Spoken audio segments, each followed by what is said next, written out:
One of you to this public hearing. The County Executive, Prince George's County Executive Angela Alsobrooks is hosting to hear from you, our parents, our community members, our business owners about what you would like to see in your next Prince George's County Public Schools Chief Executive Officer. And so we are looking forward tonight to hearing your comments, suggestions, thoughts about the characteristics, the traits, the qualities you would like to see in the next CEO. Now, I know there are a number of people who have signed up that aren't necessarily signed up to speak about the CEO search or the search process itself. We are asking if you do have comments about other issues outside of the CEO search, that either you email those comments to countyexecutive@co.pg.md.us. Again, that is county executive, all one word, at co.pg.md.us. Again, we want to hear from our community members about each and everything that concerns them or thoughts that they may have about our school system. But again, tonight is solely about the CEO search for Prince George's County Public Schools. But I do not want to take up the time going through any of our, some of the technicalities and logistics. I want to bring before you tonight first our wonderful Prince George's County Executive, Ms. Angela Alsobrooks.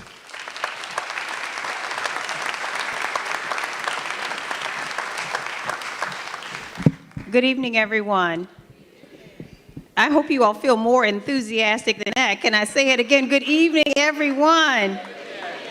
What an amazing evening this is. I don't know about you, but I felt so good to drive up to the school today and to notice all the cars in the parking lot. This is one of the most important meetings we will host in this community.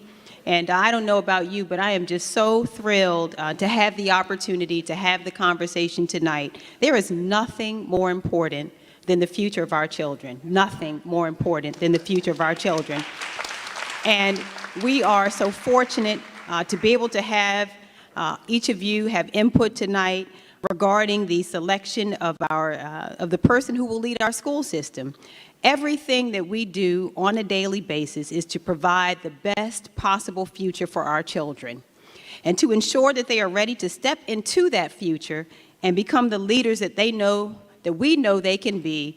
Means that we must have good leadership over our school system.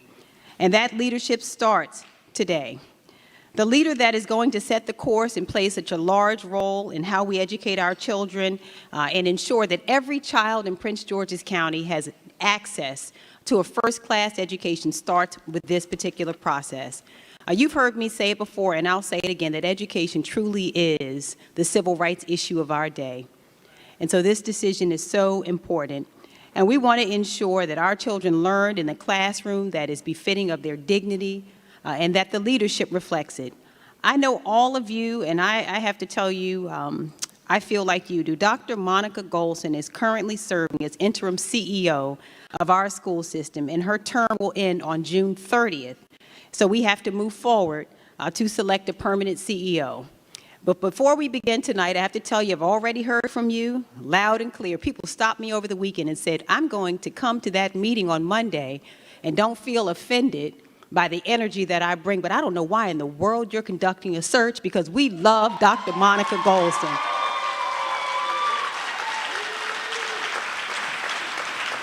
And what a blessed position that is for us to be in, for you all to pack the parking lot tonight.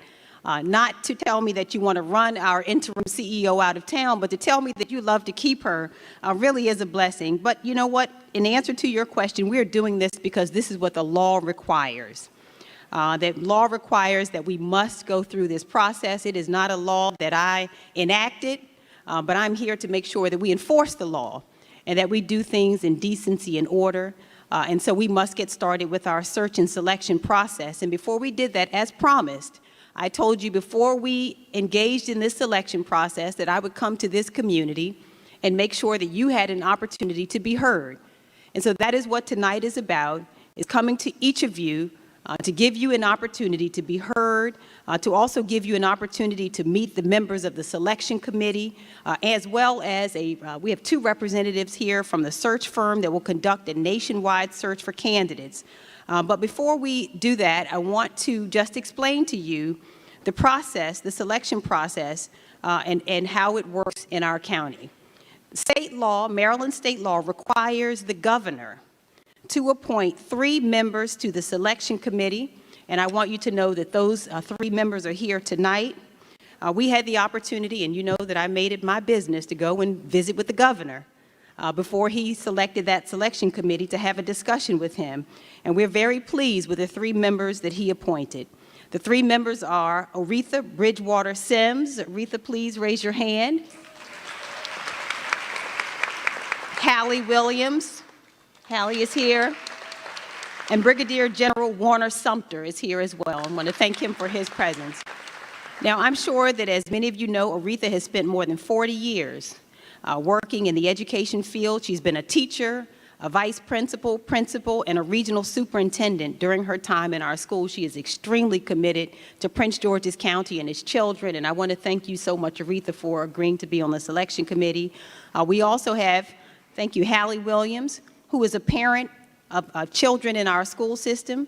He's also very active in our schools. He's serving as president of the Accokeek Academy PTSA. He's serving as judge in the PGCPS STEM Fair. He's serving as a parent volunteer in the PGCPS Elementary Math Textbook Review and Selection process, and has been very engaged in many other volunteer activities. And finally, Brigadier General Sumter, who is our representative from the State Board of Education. He's been an advocate for public education, is a former member of the Somerset County Board of Education, where he served as chairman of the board for multiple terms. He has also supported and provided leadership to the Maryland Association of Boards of Education, serving on the board of directors as president and secretary, and on several committees and commissions. I believe that we have a really strong selection committee, and I look forward to the nominees they will send to us for consideration. Before they can vet those nominees, candidates will be sent to them from the firm that will conduct the nationwide search. That firm will be Hazard, Young, Atea and Associates, also known as HYA. Tonight we have Hank Harris. Thank you so much, Hank, for being here. And Brad Drager joining us as representatives from HYA. Thank you.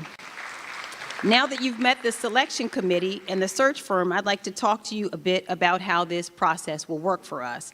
To begin, HYA will conduct a nationwide search for candidates.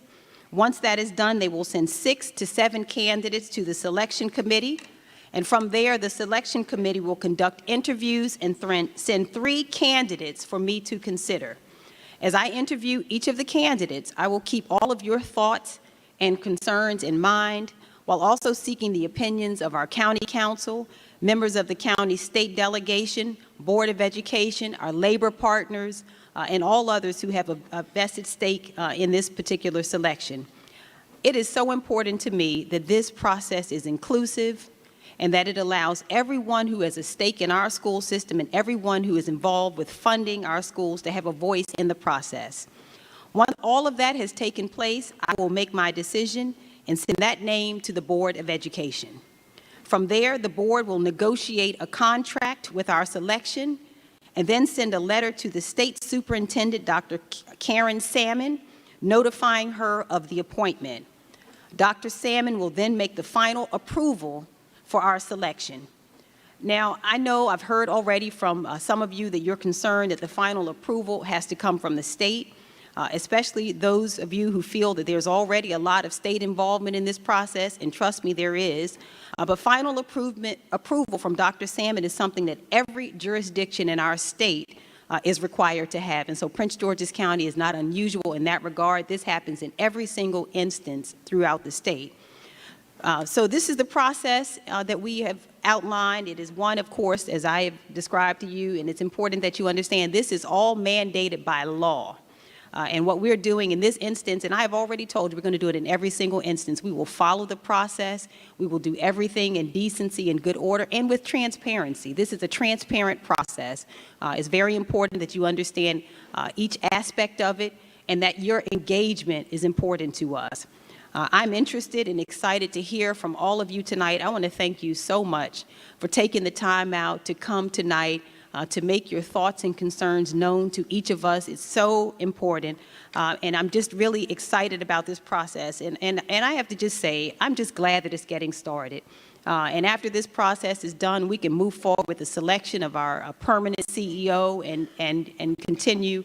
I believe we've had a wonderful year with the leadership that we have seen, and I'm just looking forward to more. So I thank you so much for being out here, and I'm going to turn back over the program to Erica Wilson. Thank you.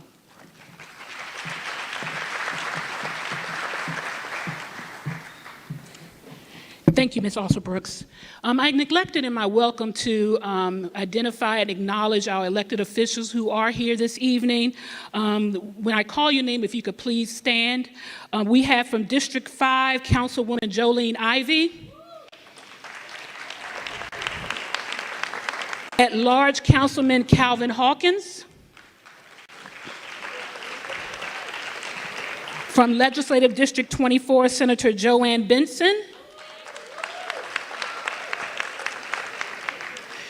We have from the Prince George's County Democratic Central Committee, Legislative District 23A, Cheryl Landis. And we have several of our members of the Prince George's County Board of Education here this evening. From District 3, Ms. Pamela Boozer-Struther. From District 5, Ms. Rahila Ahmed. From District 6, Ms. Belinda Queen. From District 7, Mr. K. Alexander Wallace. From District 9, Ms. Sonia Williams. And I believe I saw, even though he wasn't on my list, I believe I saw our illustrious chair walk in, Dr. Alvin Thornton. I know I saw him. Oh, there he is. And so again, just to reiterate some of the points that I made in the beginning regarding this process, to hear from you, our community members, about what you would like to see in a CEO and any comments you may have about the process overall. Because of the number, I mentioned at the beginning, because of the number of people that we had interested in speaking who have signed up to speak this evening, we are limiting comments to 2 minutes. So you have 2 minutes for your comments. And again, we ask that you limit your comments to discussing any qualities, characteristics, or traits that you would like to see in your next CEO. Or if you have any comments or suggestions about the search process.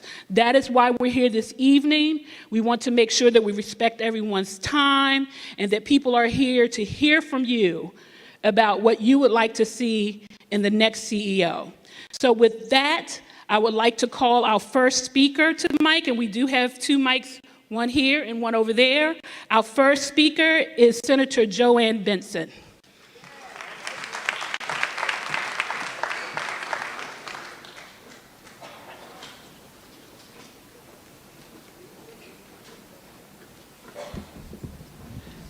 Good evening, everybody. If we don't educate our children, we don't have to worry about a future because there won't be one. I spent 40 years of my life in the Prince George's County Public Schools. I'm here tonight to speak for Dr. Golson, Dr. Monica Golson, who has been in Prince George's County all of her life. She attended the Prince George's County Public Schools, graduated from Potomac High School. But listen to this: teacher, instructional specialist, assistant principal, associate superintendent for high schools, chief operations officer, deputy superintendent for teaching and learning, interim chief executive office. Now, ladies and gentlemen, I want you to know that in each of these capacities, she has done a stellar job while serving in the capacity of what we see her doing right now. She knows and understands every aspect of the school district. She has worked in both the instructional and the operations side. She has built relationships with the Board of Education, parents, students, employees, community members, labor unions, and elected officials. She's demonstrated her unwavering commitment to Prince George's County Public Schools and continues to put children first. I recommend highly that she be offered the permanent position as Chief Executive Officer for Prince George's County Public Schools. A national search would cost the taxpayers over $100,000. Why would we waste money on a national search when the most qualified candidate is already here and is deserving of nothing less than to serve as the next Chief Executive Officer of Prince George's County Public Schools? I might quickly add that I am the chair of the Prince George's County Senators. I fought hard for bringing back that $2.1 billion for the school system, plus $53 million. And I'll tell you right now, we are not happy.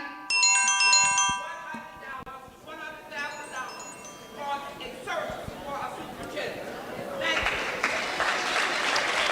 Thank you so much, Senator. Before we go on, I want to acknowledge they are both, and you know what, and I'm just going to go ahead and say both of our father and mother in the ministry, Pastors Joanne and Granger Browning, are here tonight. I want to thank them so much, and they are both, to me and to Monica, our fathers and mother in ministry. So I want to just thank them so much for being here tonight. And I want to say to Senator Benson, now, Senator Benson, I am not a legislator. I'm just going to be real honest about this. I did not pass this law. I was not in Annapolis when they passed it. I'm the county executive, and so I understand the frustration about the search. But as we all know, this was enacted in law before I got here. The folks before me decided that this was the way the process had to be, had to go, and so here we are. But we are going to do our best to follow through on the process, and I share your admiration for Dr. Golson. I have to tell you, she's truly amazing. She is absolutely amazing. I have had the smoothest 5 months I could imagine. I could not imagine, I think, a more professional relationship than the one that we have enjoyed with Dr. Golson. And I might also add that, again, the $3.5 billion that we brought back together from Annapolis came back in part because Dr. Golson and I were there almost on a weekly basis together.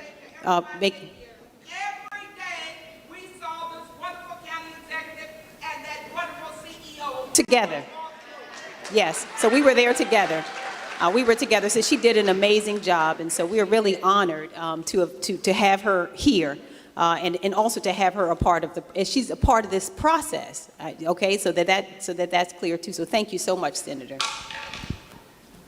Thank you. Our next speaker is Cheryl Landis.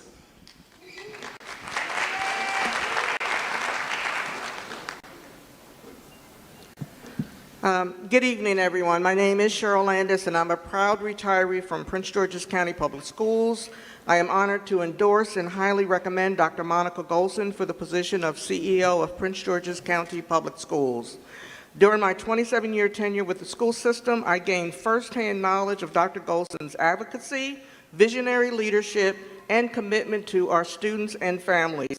I was privileged to work with Dr. Golson during my 17-year tenure as the Board of Education's Executive Administrative Officer, and again during my 10-year tenure as the school system's Strategic Business Partnerships Specialist. Having firsthand knowledge of Dr. Golson's impeccable work ethic further validates the sincerity of this endorsement. I do not offer it lightly, and I stand firmly on its merits, as I have tremendous respect for Dr. Golson, as well as an unwavering love and compassion for our beloved school system. Yes, Dr. Golson is more than qualified for the position of CEO, for she has proven herself time and time again. She has the necessary training, experience, knowledge, skills, wisdom, intelligence, and discernment to ensure that all students have access to high-quality learning environments, support systems, and opportunities that successfully prepare them to graduate college and career ready, regardless of their background, zip code, or socioeconomic status. I have watched her passionately and unapologetically advocate for all students. She further understands the commitment of time, energy, and resources needed to collaboratively work with all stakeholders to restore the trust and rebuild the perception of public education in Prince George's County. Dr. Golson clearly understands the importance of developing effective, proactive, and timely communication strategies that are aligned with the school system's mission, vision, and goals. One thing I know for certain, ladies and gentlemen, is that we cannot and must not continue to engage in the hit or miss revolving door.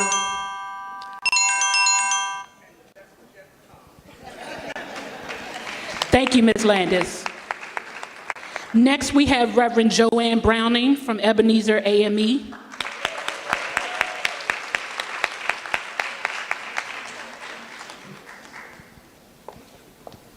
Good evening. Good evening, our county exec, Angela also Brooks, to the selection committee, and all I gathered here this evening, to the politicians, educators, parents, and the Prince George's community, and to my Ebenezer AME Church family that are here in support. I come before you to express my unwavering support for Dr. Golson. We have been in this county serving in ministry for just about 36 years now, and we have lived here for almost 40 years. Our children went to Potomac Landing Elementary School. Our son went to Eugene Burroughs Middle School, which is now, as many of you know, Accokeek Academy. Our daughter-in-law is an educator at Accokeek Academy, and 2 of our grandchildren are students there. Our oldest granddaughter is at Gwynn Park High School, and our son is an educator in special education department at Excel Chartered School in Landover, Maryland. Our interest and concern for the quality of education is for all of our children and grandchildren in Prince George's County. The concern goes deep and wide as a mother, a grandmother, and a minister. And as you know, Dr. Monica Golson is a product of Prince George's County school system, and her love and commitment was instilled in her by her parents and further enforced by her own journey as a student and an educator at Prince George's County. As interim CEO, she has brought to the table experience and expertise, commitment, and compassion. Dr. Monica Golson has a heartfelt desire to serve an invested interest and relentless drive. We have seen her work in church, and with excellence, she has been extremely effective in leading our scholarship committee, reviewing applications, and dealing with everything that needs to be done with integrity for students in Prince George's County. We know that she has been a dedicated educator in Prince George's County public education system and has worked in professional capacities. Lastly, when she was appointed as interim CEO, with all the experience and expertise she had accomplished, she did it with her heart and her.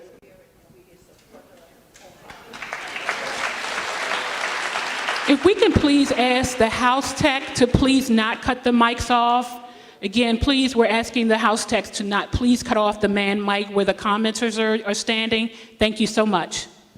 Thank you so much, Pastor Browning. And I couldn't agree more. Dr. Golson has represented us with so much dignity, and I think the act speaks for itself. The presence that we have here tonight, and I have to tell you, I've conducted a good number of community meetings. In fact, we conducted just 7 last month alone, and in each of those meetings, we have heard unanimously how pleased the community is with the work that she has done so far. So thank you so much. Your presence here, you and Pastor Granger, it speaks volumes for her, and thank you so much for being here.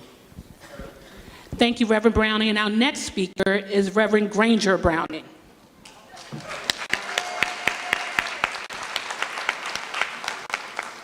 Good evening. First, I would like to say thank you to our county exec. She has been in office just a few months, but we do want to say thank you. Her theme was "The best is yet to come." I think we can now say the best has come. And we just want to say thank you so much. We have been honored to be the pastor of Dr. Golson now for over 30 years.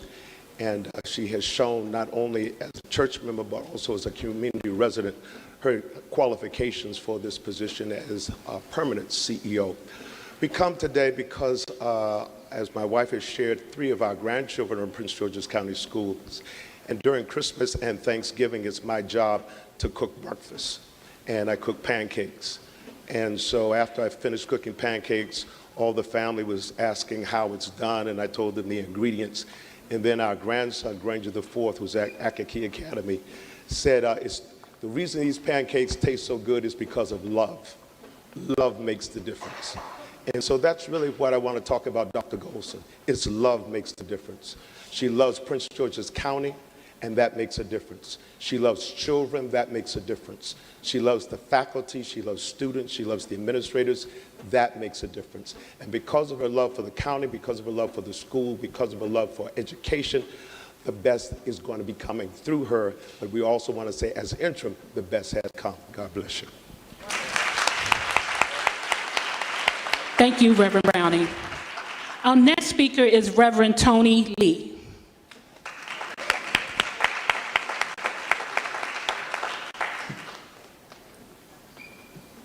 To our county exec, to our committee, I'm grateful and honored to be here. I am Reverend Tony Lee, the pastor of the Community of Hope AME Church.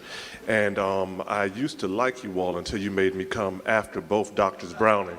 I don't know what I can do after that, but to say I want to throw my rock as well for Dr. Monica Goldson. When we look at what is needed in this county, when we look at what is needed in our educational system, Dr. Monica Goldson is the one. I am a product of this county's educational system: Apple Grove Elementary, Lord Baltimore Middle, Friendly High School. I even decided to stay in the county to go to college, University of Maryland College Park. And we need someone here who, one, knows the county, but two, who cares about all of the county. As a pastor inside the Beltway, Prince George's County, and Iverson Mall, Hillcrest Heights, Maryland, one of the challenges we often find is that there has been this disparity between outside the Beltway and inside the Beltway communities, that outside the Beltway communities got so much while inside the Beltway communities got neglected. But I am excited about Dr. Goldson because she cares about the whole community, and all of us rise together. And so I emphatically say we need her. We need her not just for up on this end, but we need her through the whole county, because all of our children deserve the best education this world can get, because all of our children are the best this world has to offer. Thank you so much, and God bless you. Thank you, Reverend Lee.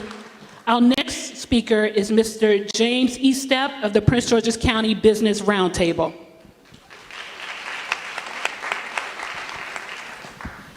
Good evening, Madam County Executive. Great to see you. Wanted to let everyone know that it's a real thanks to all of you for being here tonight. It's not just the community, but you guys are coming out here and you're joining us this evening to hear what it is we have to say, and it really is appreciated. Just going to take a moment. Want to let you know that on behalf of our president, MH Jim Estep, and our chair, Jeff Pohanka, and the entire membership of the Greater Prince George's Business Roundtable, we enthusiastically support retaining our current CEO and making her the permanent choice. She is quite simply a great partner to the community, a great partner to business, a great partner to the families of Prince George's County, and a great partner to the children that are our future workforce. So there is really nothing else to say except please, please keep Dr. Goldson in her post. Thank you. Thank you, Mr. Estep. And before we go to our next speaker, I do want to acknowledge we have another board member here, our at-large board member, Mr. Curtis Valentine. Please raise your hand. Thank you. Our next speaker is Ms. Yvette Lewis.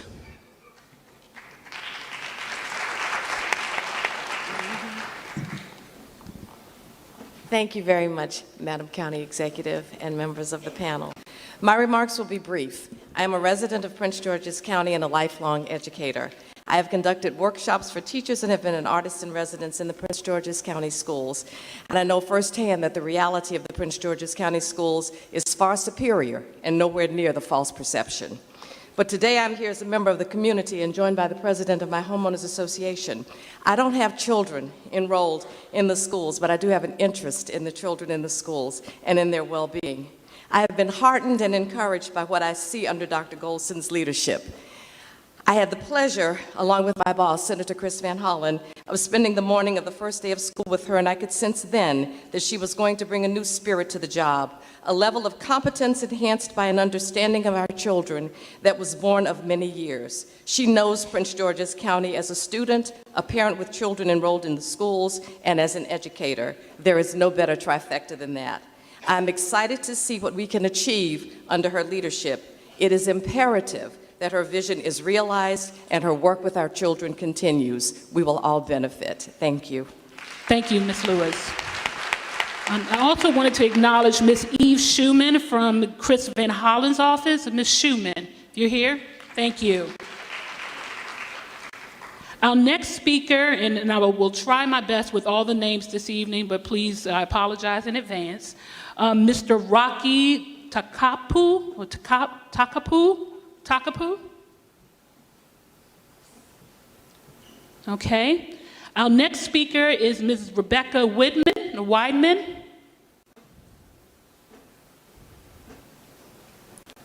Okay, our next speaker is Ms. Lori Morrow.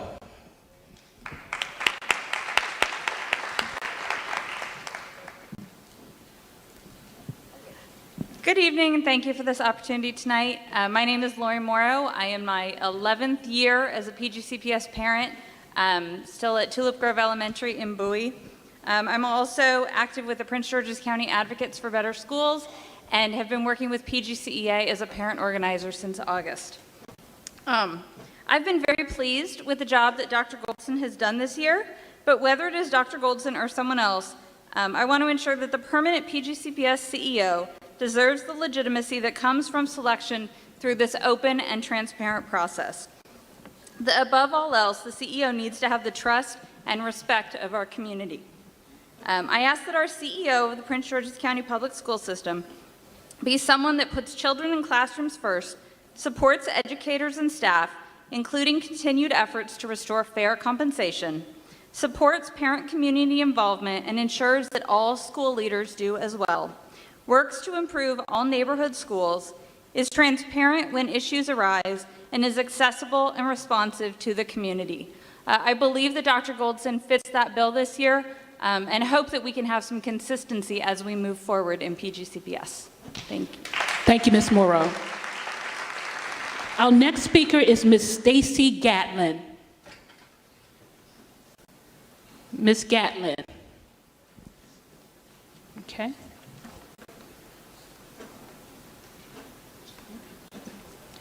Okay, our next speaker is Ms. Alexandria Briggs Blake.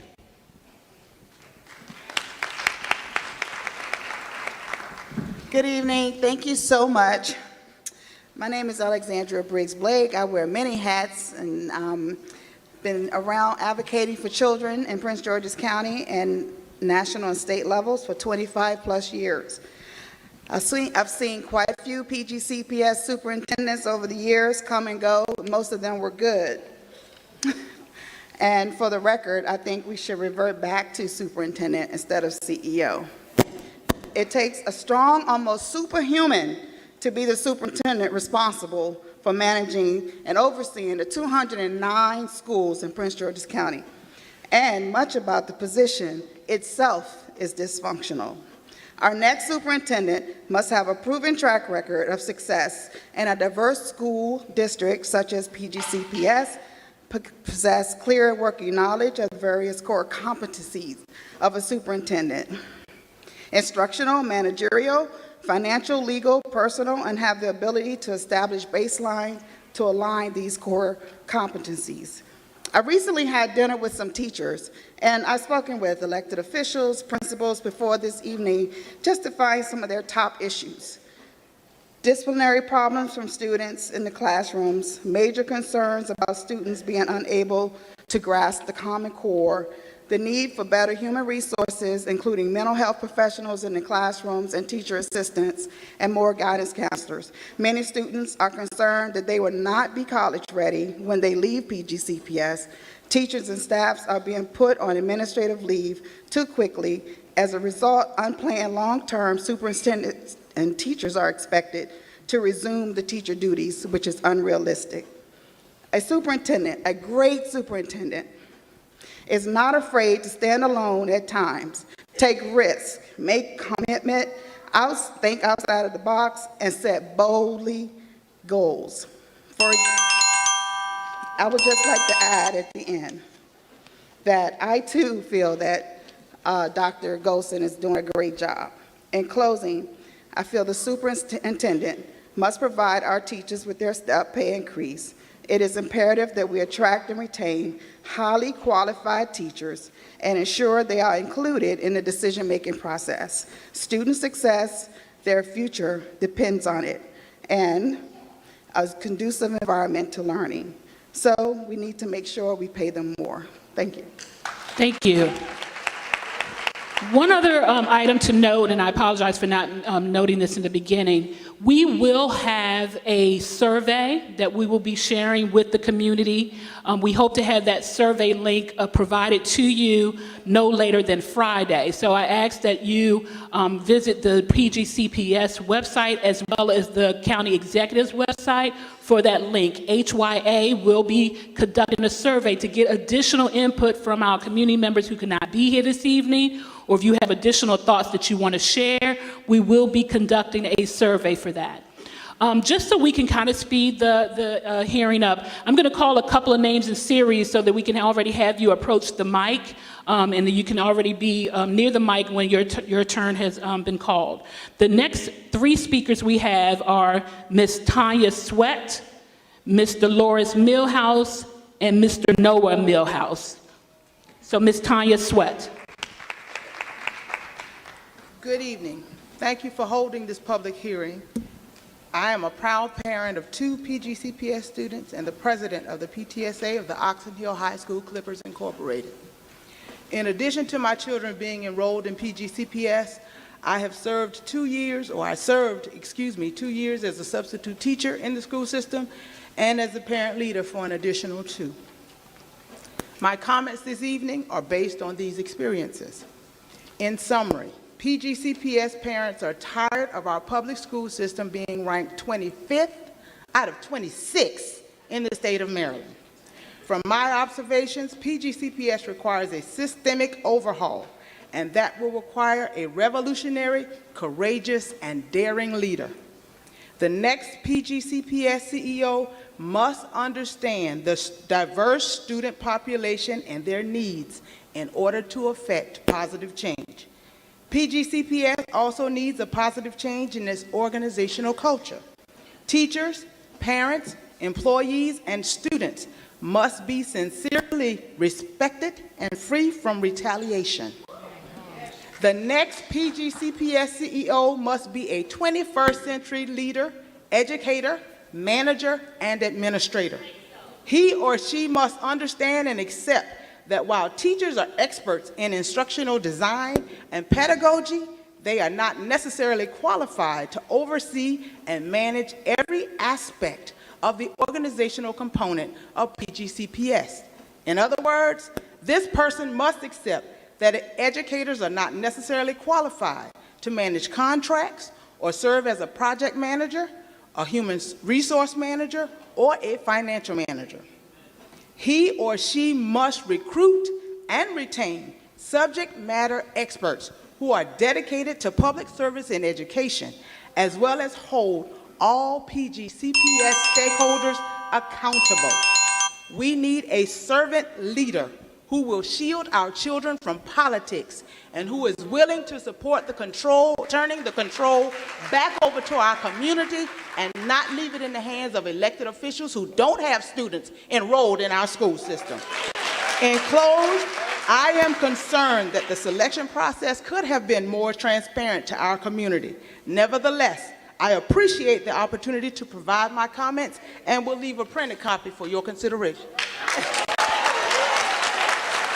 Thank you, Ms. Sweat.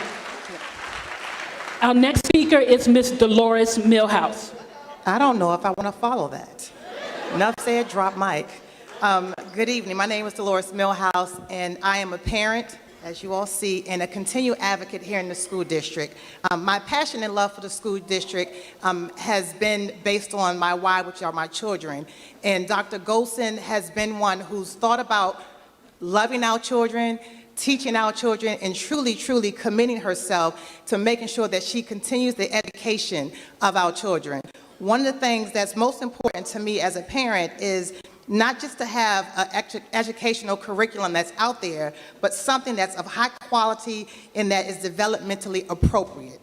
Tonight I come before you in support of adding Dr. Golson as the most qualified candidate to your continued search, because she brings not only her experience as a PGCPS employee, but she also is a resident of this beautiful county, but she loves our children. My recommendation is not solely based on that, but more so because of her vision, dedication, and commitment to moving this Prince George's County public school system from good to great. The school district has seen a lot of turnover in leadership, but based on statistics, the average life cycle of a superintendent is 3.5 years. This is not even enough time to put plans into place. Dr. Golson has proven that she is committed to a job that answers to everyone, a role that requires one to be politically savvy, gracious, humble, a strong leader, a high level of emotional intelligence, has honesty, strategic, and most of all, passionate about our children and our teachers. Dr. Golson has the qualities and is continuing to lay out strategies that are making sure that our students are learning and achieving at a high level. She is knowledgeable about the best practices for maximizing the achievements of our students and willing to listen to the input that highlight other innovative ways to get things done. Our school district needs stability, which will move us towards continuous improvement strategies. Thank you. Thank you, Ms. Millhouse. Next, we have Mr. Noah Millhouse. Mr. Millhouse, can you reach the mic? Or you can probably pull it out. There you go. Buenas noches. Buenas noches, ejecutivo del condado Also Brooks. Mi nombre es Noah Millhouse. Soy un estudiante de tercer grado en la clase de inmersión de español Felicity Williams. Hoy estoy aquí para decirle por qué debería encontrar al Dr. Golson como nuestro director ejecutivo permanente de las escuelas. Normalmente hago mis discursos en español, pero hoy voy a hacer mi discurso en inglés. Good evening, County Executive Also Brooks. My name is Noah Millhouse, and I am a third grader at Felicity Williams Spanish Immersion School. I am here today to tell you why you should hire Dr. Golson as our permanent CEO of schools. I usually do my speeches in Spanish, but today I'm going to do my speech in English. I really like learning a new language, and I'm getting better at speaking, writing, reading in both English and Spanish. This is just one program that I like that our school district is offering. My mom told me that you all were letting people come share what they felt about searching for a new CEO. But why do you need to find a new CEO if Dr. Golson is trying to make things better for all programs, not just Spanish immersion? My mom and I have been advocating making sure that my friends and I can keep learning languages through high school. But I also want to advocate for programs that help teachers deal with stress. If you change CEOs, will I have to start advocating from the beginning? What if they don't want to support the great things that are working now? My dad said that changing leaders is not bad, but it may take time to get used to another game plan. I think that we need to give Dr. Golson time to make things better for us. We need to help her and work as a team. If her game plan is working, maybe we will be the best school district that everybody wants to visit. Muchas gracias y buenas tardes.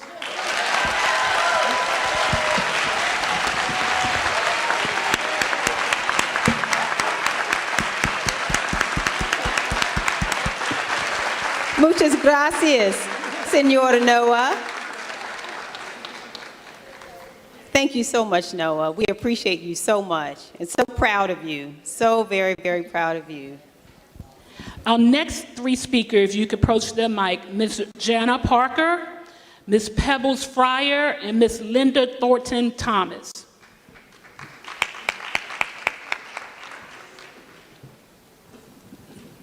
Good evening. So I grew up in Prince George's County. I'm a community member. Hi, Ms. Berry. I've gone to pretty much all of the school board meetings in the last 3 to 5 years. So I have a pretty good idea of what needs to be done in relation to Prince George's County Public Schools. I will say that my only disappointment in this process is the short amount of time. Dr. Golson's contract is up on the 30th, and it's May 13th. And then there has to be a nationwide search, and then there has to be an interview for candidates, and then there has to be a vetting process from the community. That's so short a window. And it's not to say that, it's just short. It's short for transparency, and it's short for the process. And I know that the community strongly supports Dr. Golson. And in about 5 seconds, I'm gonna talk about my support of her. But I want it to be clear that she has this job, not because the window was so short, but because she deserves it. When I want a CEO, I want someone I can talk to about my problems with the school system. I want someone who is listening to me, not just saying, oh, okay, and then pushing them on the back burner. I want somebody responsive. I want someone that I can go to about the great things in Prince George's County, the things that need to be worked out in Prince George's County. I want somebody who grew up here, who knows the county itself, who knows the inside, outside beltway issues, who knows the concerns about the community, someone I can talk to and who is a part of my community. I want somebody who has kids in the school system. I want somebody who knows the school system, and that's what Dr. Golson is. I'm just concerned, like other people have said, that the time is so short that it doesn't give okay, I got 15 seconds. It doesn't give the proof to how great of an interim CEO and how wonderful of a superintendent she would be, because she definitely deserves it, and that's somebody that I am supporting. And I hope that next time, if there is for this, there's a consideration for this time period, that there is a consideration for how short this window is, and that there is the delivered promise of the repeal of HB 1107. Thank you. Thank you, Ms. Parker. Our next speaker is Ms. Pebbles Fryer. Hello, everyone. I have been a parent of Prince George's County Public Schools for 20 years. I've also been an employee for over 13 years. During my time here, I have seen about 8 superintendents come and go. Although I do not know Dr. Golson personally, however, I have witnessed her work throughout the divisions that I have the privilege to serve. My reasons for wanting Dr. Golson to be appointed the CEO of Prince George's County Schools is because she believes in our children. She also believes in her employees, and she also believes in this county. She has been serving diligently for Prince George's County Schools for over 27 years. Dr. Golson recently hosted a leadership conference. Excuse me. Dr. Golson recently hosted a leadership conference for the support staff that I had the pleasure to attend. For the first time in a long time, I felt like I was valued as an employee. At Prince George's County, I felt that I mattered as a support professional. I believe that Dr. Golson would be the best person to govern over our school system because she has set the tone for positivity and social change. She also has created a positive environment throughout the whole entire school system. So I want to thank you, Dr. Golson, for your commitment and diligence into serving our school system and the community of Prince George's County. Regardless of the outcome, please do not stop working for us because God rewards those who diligently serve, and I'm a believer that you do that. Thank you. Thank you. Our next speaker is Ms. Linda Thornton Thomas. Hello, everyone. I'm actually getting my slide, if that's okay.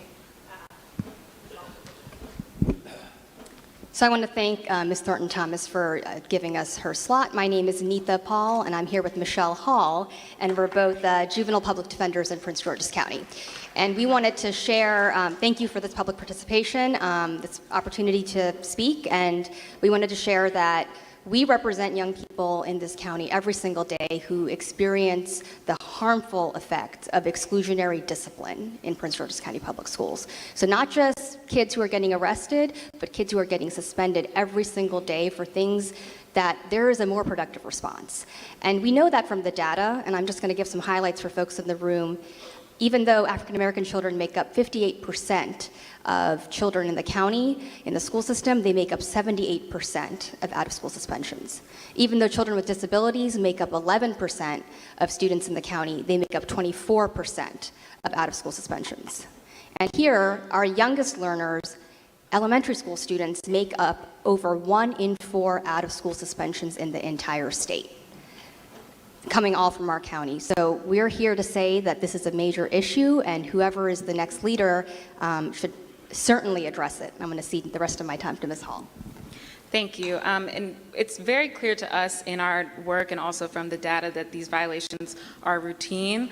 There is not a single case, I've been a public defender since September, and there is not a single case that comes across my desk with one of our children that live here in this county that does not have an issue of exclusionary discipline, discriminatory discipline, and those types of issues that we're concerned with. All of these issues are exacerbated by the presence of police in our schools. I'm concerned about the criminalization of conduct that when I was in school, which was not that long ago, would not have led to a suspension, let alone an expulsion or criminal consequences. I'm disturbed by the recent partnership that was announced between the Sheriff's Office and middle schools, adding police to middle schools to interface with students on a daily basis and normalizing the policing of our communities. The next CEO of Prince George's County Public Schools is going to have to be a visionary leader who can see beyond business as usual and who will take these violations seriously. And that's also going to hold those working underneath him or her as part of this system accountable to ensure that they are working towards a school system that focuses on restorative practices and not exclusionary discipline. Thank you. Thank you. Before we move on to our next 3 speakers, I would like to acknowledge Delegate Derek Davis. If you can wave your hand, I know I was told you were here. I see you in the back. Welcome, Delegate Davis. Our next 3 speakers, Ms. Tamara McKinney, Ms. Sue Lavera, and Dr. Rodney Henderson. Good evening. I'm not going to take the 2 full minutes because Nita Powell is talking about my grandson. I would like for whoever the next CEO to be a person that thinks outside of the box. I would also like for them to consider students that come up with ways for students that are not necessarily college bound to be successful. Because just because you do not head to college does not mean you cannot take pride in a trade. It does not mean that you can't take pride in wanting to work. I want my kids to go to college. I want my grandkids to go to college. But that's not in the cards for everyone. So we need to make sure that all children in this state and county are successful. So thank you. Thank you, Ms. McKinney. Ms. Sue Lavera. Greetings all, and thank you for this. Something I'd like to talk about is you all know that we elected Angela Alsobrooks because she's the real deal. Well, you listen to what she's saying about Dr. Goldson, who's another real deal. I was a counselor in Capitol Heights and Bowie from 1996 to 2011 and then retired. And in these 8 years, I continued to work in the schools through the Green Schools program. But I have gotten to know Dr. Goldson in 2 ways. One, when she first came to Bowie for her open community, open houses things, I was blown away by her process. I'm a big believer in process, and people have referred to this. But it's the way she stood at the microphone and said, please come up and tell me your concerns. And she sat there and wrote them all down, stood back up, told everybody what they had said, and immediately assigned those issues to her staff who was present. So that was impactful. A second time was, thank you, Angela, for including me on her transition team, working directly with Dr. Goldson on the education committee for that transition team. And for numbers of weeks, we met and we sat in a small group, 1-to-1, 5-to-1, whatever. And Dr. Goldson listened and listened and listened. She reiterated her own concerns. Bullying is a huge thing on her table. And fortunately, she and I have had the opportunity to talk about some ideas that I think she's I feel such good hope about what is coming from this woman. Also, I will say that because I'm still active, I know people who are still employed in the system. 2A1 at different levels, they all have nothing but the best to say about Dr. Goldson. I think it's vital that we keep in mind not just what people say, what they do, but how they do it. And I find that she is as transparent and accessible as we could wish for. Thank you, Ms. Lavera. Dr. Rodney Henderson. Good evening, Madam County Executive and Board. My name is Rodney Henderson. I've had the awesome joy to educate our children here in Prince George's County for over 25 years. I'm here tonight to express my unreserved support for Dr. Monica Goldson as a permanent county executive for PGC, Prince George's County Public Schools. In my many years of working with and under her leadership, she has always staunchly devoted her life's work to the wonderful children of Prince George's County. Her demonstrated commitment to the community is unparalleled and sorely needed at this critical moment of rebuilding trust within the school system. Simply, she is prepared to lead us in a new era of success. Dr. Goldson's executive experience and skills are extraordinary.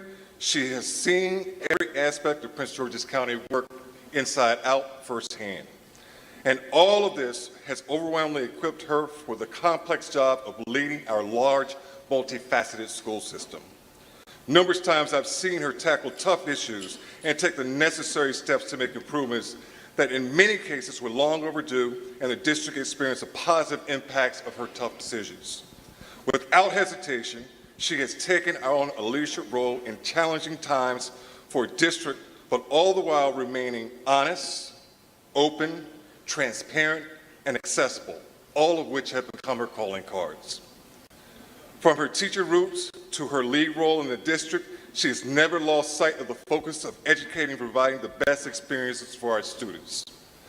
Prince George's County Public School has an opportunity to select the right leader at this pivotal time, one that has the potential to advance the district and implement plans and initiatives and structures that will result in accelerated student achievement for all of our students. I intensely urge you to consider Dr. Monica Goldson to serve a full term as a permanent county executive officer.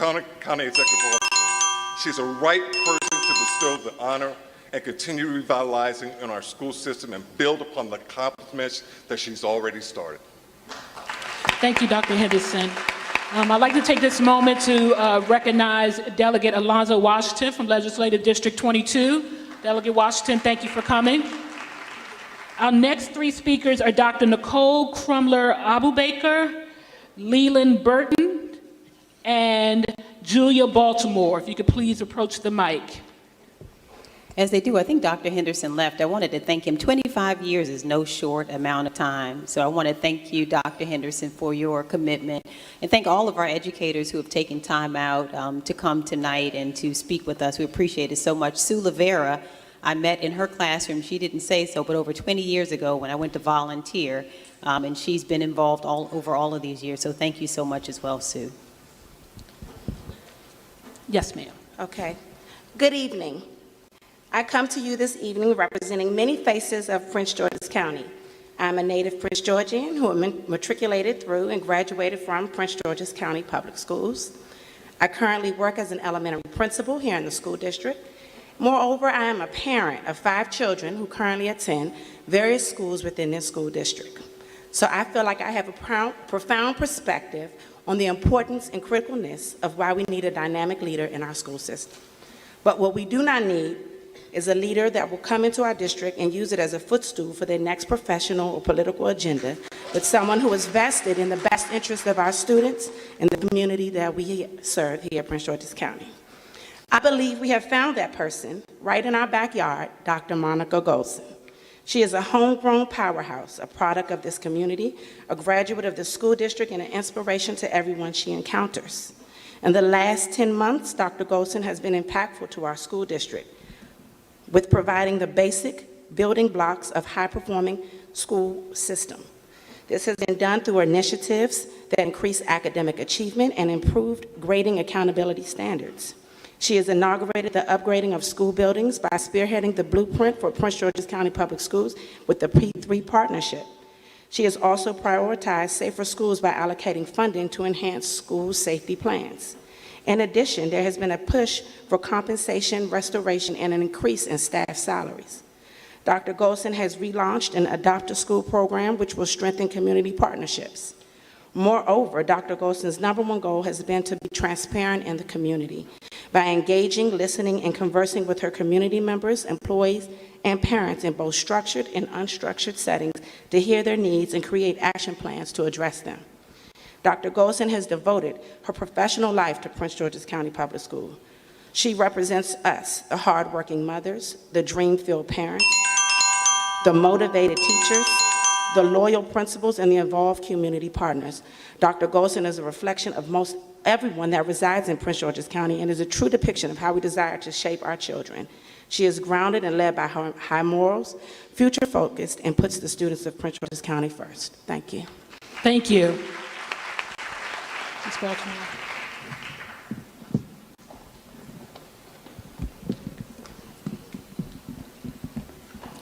Good evening. I'm Julia Baltimore of Fort Washington. I'm speaking tonight on behalf of the Lynn Allen Acres and the surrounding communities.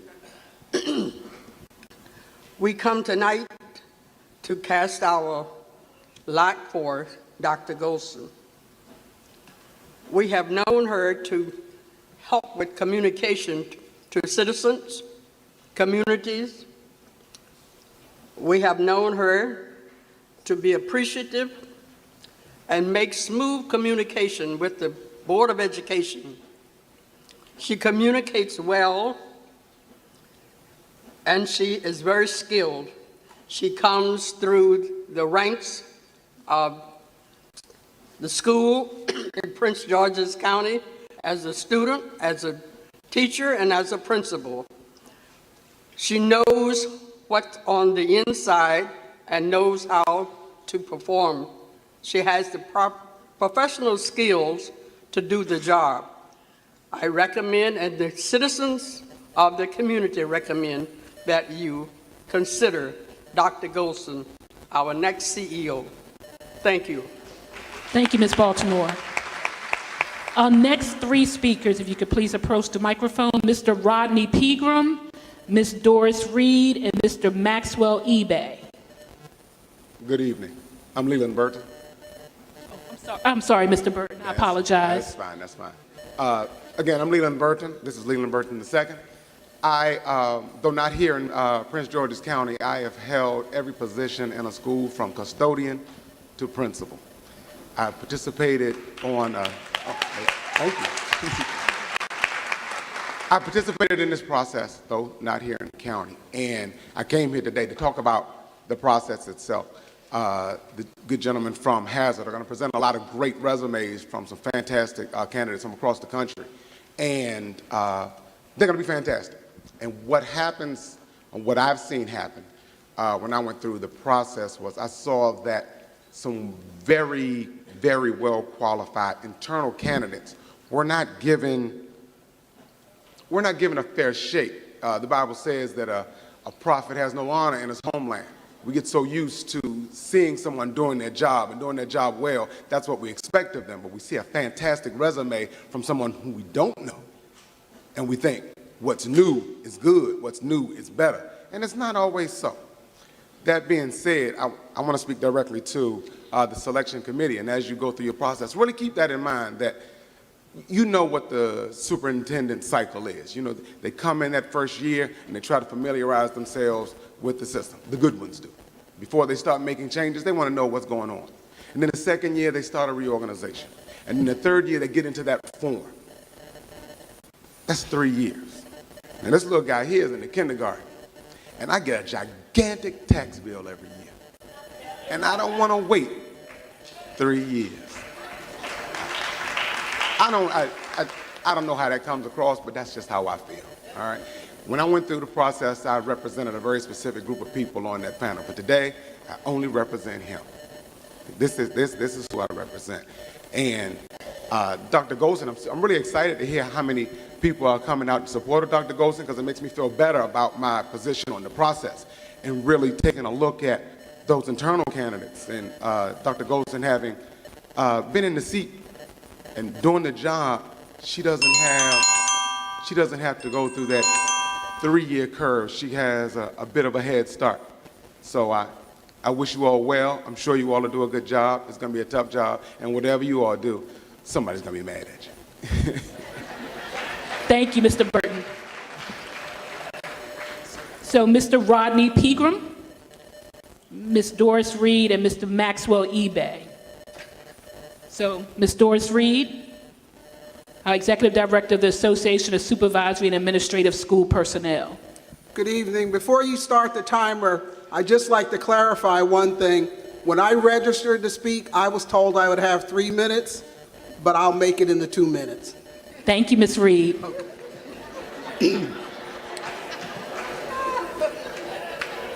Please. My name is Doris Reed. I have been the Executive Director of ASASP, the union which represents school administrators and supervisors in PGCPS, for 28 years through at least 10 superintendent CEOs. We were totally surprised by this announcement and what is really precipitating this search, especially since the law does not require a search be conducted. COMAR 4-201.1 outlines the CEO selection process, which requires in part the county executive shall select the CEO between February 1 and June 1, and the county board shall complete the reappointment on or before June 30th. If the county executive decides to select the incumbent CEO, the county board shall complete the reappointment no later than March 1 of that year. Why was this not done by March 1? Why wait until May to start a search for a person that has to be in place by July 1? We have had 10 months of improvements under Dr. Golson.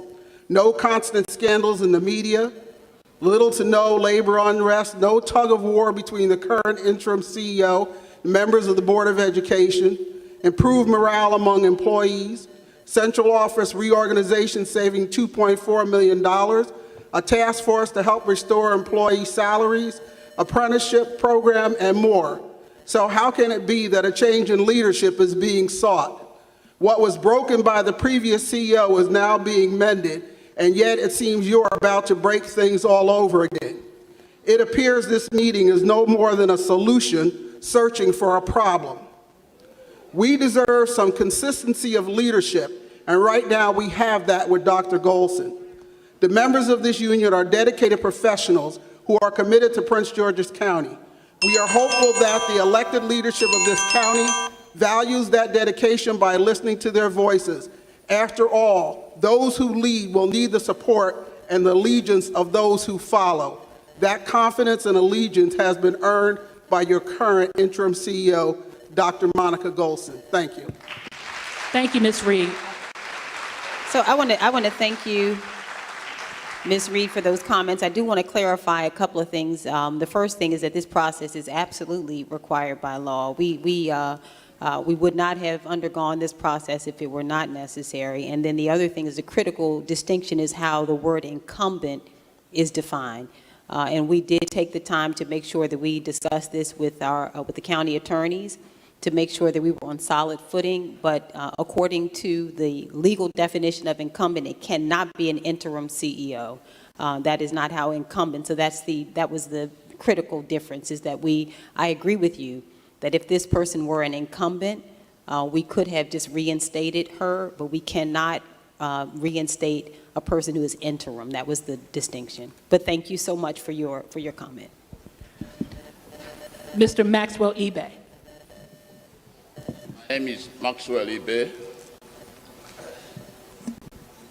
I'm a grandfather. I raised 10 children, and they are all graduates. What we need is those that will raise up our children in love and righteousness. And if the present CEO is doing well, there's no need for a change. Continuity is a process. If a new CEO comes, he will go into the learning curve. He will start learning, start adjusting, start putting up program.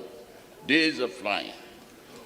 The current executive is doing fine. There is no need for a change. He's a consummate administrator. He grew from the ranks.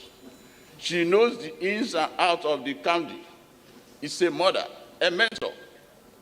We should retain her and give her the opportunity. There is no need for a change. Continuity is what we want because she is delivering. Thank you so much. Thank you, Mr. Ebag. Our next three speakers are Gordon Libby, Alta Hayes, and Monica Roebuck. If you could please approach the microphones. Gordon Libby, Alta Hayes, and Monica Roebuck. And when you approach the mic, could you please just restate your name? Because I noticed some people are coming in different orders, so I just want to make sure I have all the right people. So, Mr. Gordon Libby.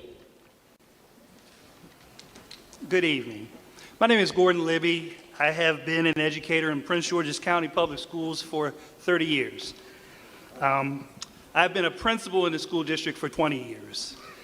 I actually will come up here, and I think it's just amazing. First of all, it's amazing. I saw Doris Reed come up here in support of a CEO. That's the most amazing thing I've ever seen.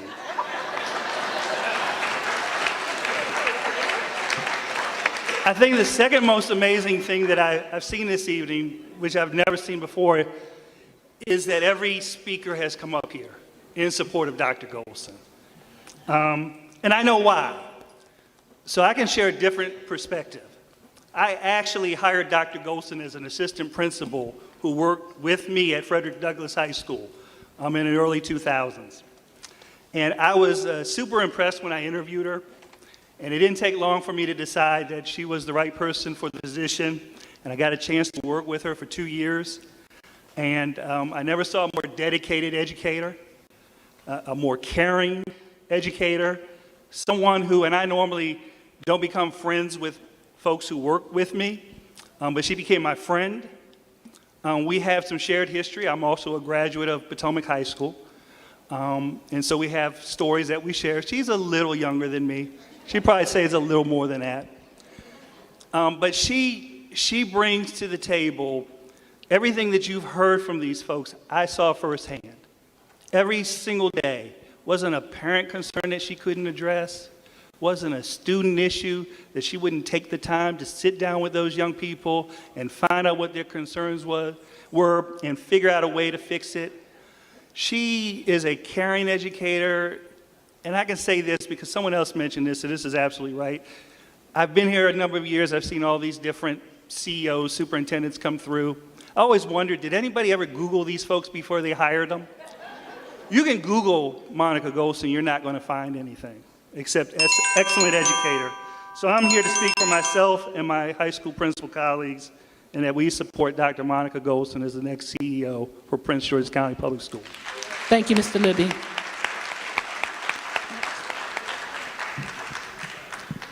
Good evening to County Executive Angela Also Brooks and the Selection Committee. My name is Monica Roebuck. I'm a product of Prince George's County Public Schools and an educator and teacher in the school system for the past 20 years. I'm here to talk about the search for a new CEO and the qualities that we need in the next person who will lead our school system. I believe we need a dynamic leader who has proven fiscal responsibility, someone who can build strong partnerships, who is an instructional leader, committed to school safety and raising teacher salaries. First and foremost, we need a CEO who believes and is committed to paying teachers what they deserve.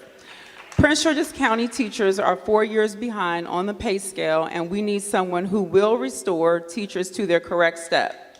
We lose hundreds of teachers every year to neighboring jurisdictions because of teacher pay. If we increase teacher pay, we can retain our teachers and not spend more money hiring and training new and inexperienced teachers. In order to attract the brightest and the best, we have to pay competitive salaries. Next, we need a CEO with character, integrity, strong fiscal management skills to manage a budget of nearly $1 billion. It is critical that we have someone who can manage the resources and make important decisions to ensure that funding is equitably distributed to all of our schools and for teacher salaries, technology, school construction, student materials, and so on and so on. Over the last 20 years, we have had a number of CEOs and those in leadership positions who have mishandled funds, leading to conflict of interest, loss of programs, and other system-wide problems. Mismanagement of funds hurts our school system and students in the long run. We need an instructional leader who will raise student achievement and is committed to lowering class sizes. Prince George's County ranks near the bottom each year in the state of Maryland. We need a CEO that has a plan in place to raise the graduation rates and proficiency level of every student, especially our special needs and low-income students. We have to make sure our students are ready upon graduation for college and career. Lastly, student discipline and classroom disruptions continue to plague our school system. School safety must be our top priority. Fighting, weapons, and drugs have no place in a school. Also, in a recent report released by the NAACP, it revealed that Prince George's County suspends and expels students at a higher rate than any other county in Maryland. We must stabilize the classroom, and we must end the school-to-prison pipeline. We desperately need system-wide intervention practices such as restorative justices implemented in all the schools. In closing, a quality school system benefits everyone. First and foremost, students need it, and parents deserve a quality school system where their children can learn. My plea is that we hire a CEO who can raise the standards in Prince George's County, an instructional leader who is respected, financially responsible, committed to safety of every student, and increase teachers' salaries. Thank you for your time. Thank you, Ms. Roebuck. And again, I want to remind everyone, if you were not here when I made this announcement earlier, HYA, our search firm, will be conducting a survey that we will have online on both the county executive's webpage as well as the Prince George's County Public Schools webpage. We hope to have the link to that survey posted no later than Friday, so we ask that you continue to stay alert and check those websites for that link. Our next three speakers is Ms. Corrine Brody, Ms. Regina Robinson, and Ms. Michaela Brent. If you could please approach the microphone. Ms. Corrine Brody, Ms. Regina Robinson, and Ms. Michaela Brent. And again, please announce yourself when you step to the microphone. Thank you. Okay, I'm going to attempt to read really quickly because I'm determined to beat this bell. Good evening, Honorable County Executive Alsobrooks, esteemed members of the Selection Committee, and distinguished representatives of the HYA search firm. My name is Corrine Brody, and I'm the Regional Director of the Hillside Work Scholarship Connection. From our initiatives launched 32 years ago as the Wegmans Work Scholarship Connection to the entrusted Hillside Work Scholarship Connection of today, the mission of our work has really been centered on supporting middle and high school students around graduation, college, and career. We've been a proud partner here in Prince George's County for the last 10 years, and when I think about the foundational tenets of our experiences, I reflect on the importance of clear expectations at all levels, transparency, accountability, and especially now, leadership continuity. Dr. Golson currently represents the 5th CEO, or former superintendent, of Prince George's County Public Schools since our 2008 launch.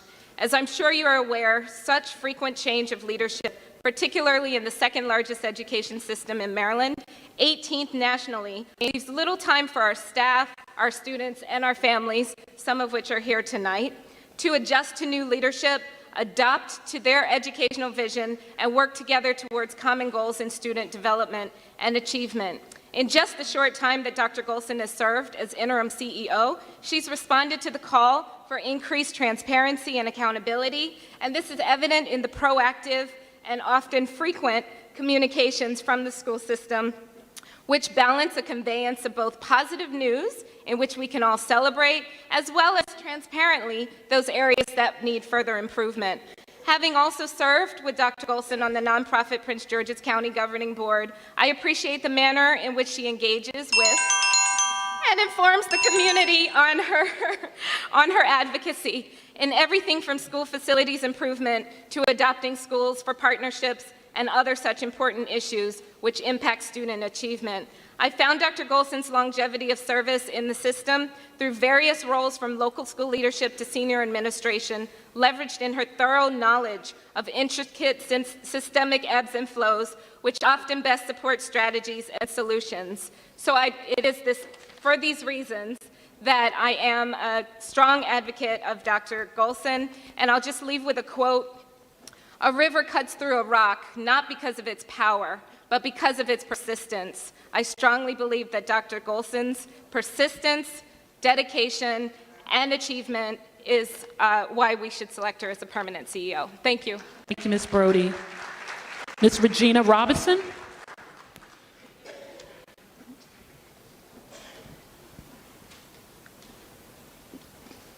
We're having some technical difficulties on the mic on the right side. It's on now. Good evening, I'm Regina Robinson. I am a proud parent of a high school junior at Dr. Henry A. Wise High School, and she has been attending Prince George's County Public Schools since she was in elementary school. I am a former PTA president. I am also a proud business owner of Prince George's County who advocates and assists with high schools throughout the county and speaking and educating parents on getting prepared for high school and going off to college. And so my concern is that we do a lot of talking about college and career ready in Prince George's County, but what we misunderstand is that it's not about hanging a pendant on the wall, and it's not about teachers wearing a paraphernalia representing their schools, but our kids really and our parents must be educated about not going into debt to send their children off to college for 4 years. And some of our children are not ready for college, but in fact are ready for trade schools, and we must be prepared to educate them. One of the things that I know is I'm a former educator in Prince George's County Public School. I was a teacher under the leadership of Dr. Monica Golson, and it was amazing 2 years with working with her at Frederick Douglass High School and Dr. Henry A. Wise Junior High School. She is a leader that is one that does not close her door, but that stands tall so that everyone can see her, not just the teachers and the staff, but the students. And she's a model that the students can look at as someone that they can benefit from and learn from. She was always willing to make sure her door was open, unlike a lot of people who you can't even touch. She was there to answer questions, be there for the parents, be there for the students, and most importantly for those who are under her leadership as educators. She has been running this county for years, since the day they took her from Dr. Henry A. Wise High School. She has humbly been doing it behind closed doors without trying to take accolades while everyone else was benefiting off of her initiatives that were put forward. And now we're just giving her a small snippet of time to show what she's willing to do in public when she's been doing it in private for so many years. It's an opportunity for us to let her stand in the gaps and not bring someone from the outside who has no idea and are not vested in our children, not vested in our county, but they are coming here just so that they can embellish their resume and say that I worked in an urban school district. She has a vested interest here in Prince George's County, and she deserves the position. Thank you, Ms. Robinson. Ms. Michaela Brent. Good evening. My name is Michaela Brent, and in a few days, I'll be an alumni of an Academy of Health Sciences at Prince George's Community College. The vision of our school was planted by our principal, Dr. Andrews. After many hours of hard work, she presented her vision to Dr. Monica Golson. Through hard work, dedication, and full support of Dr. Andrews' vision, Dr. Golson not only made a pathway for the vision to be seen, but allowed our school to be born on July 2011, with the enrollment of 100 of PGCPS top students. High criteria and standards were set by Dr. Golson. School districts from other states have come to our school to duplicate our curriculum and educational model. Other high schools in PGCPS are now offering dual enrollment programs. Dr. Golson continues to set the bar higher each year, and with her full support, our school is flourishing. My class will be the 5th graduating class on May 23rd, 2019. And I am proud to inform you that the data speaks for itself. Every year since we have been open, we have had 100% of our students receive their high school diploma. 100% of our students have received 50 or more college credits from Prince George's Community College while obtaining their high school diplomas. And 98% of our students have received their Associate of Arts degree through our 2 career paths, the Associate of Arts degree in General Studies or Teaching. Since our school opened, my class is one of the top classes that have received $12.6 million in scholarships, in which $2.7 million was awarded since our April class meeting. Dr. Golson continues to make herself available for the PGCPS staff and does not mind standing on the front line for change.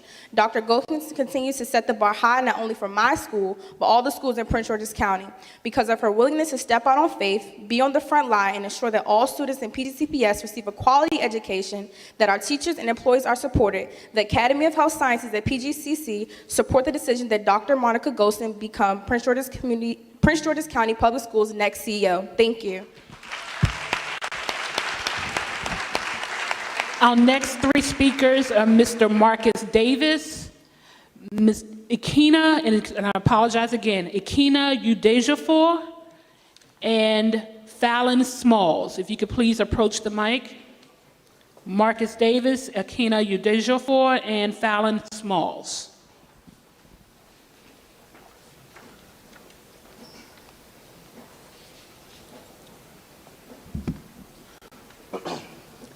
Good evening. My name is Marcus Davis, and I am an employee at Surrattsville High School.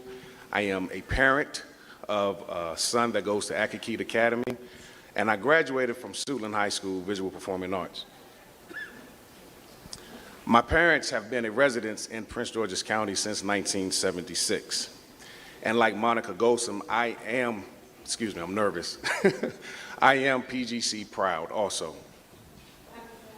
Monica Golson.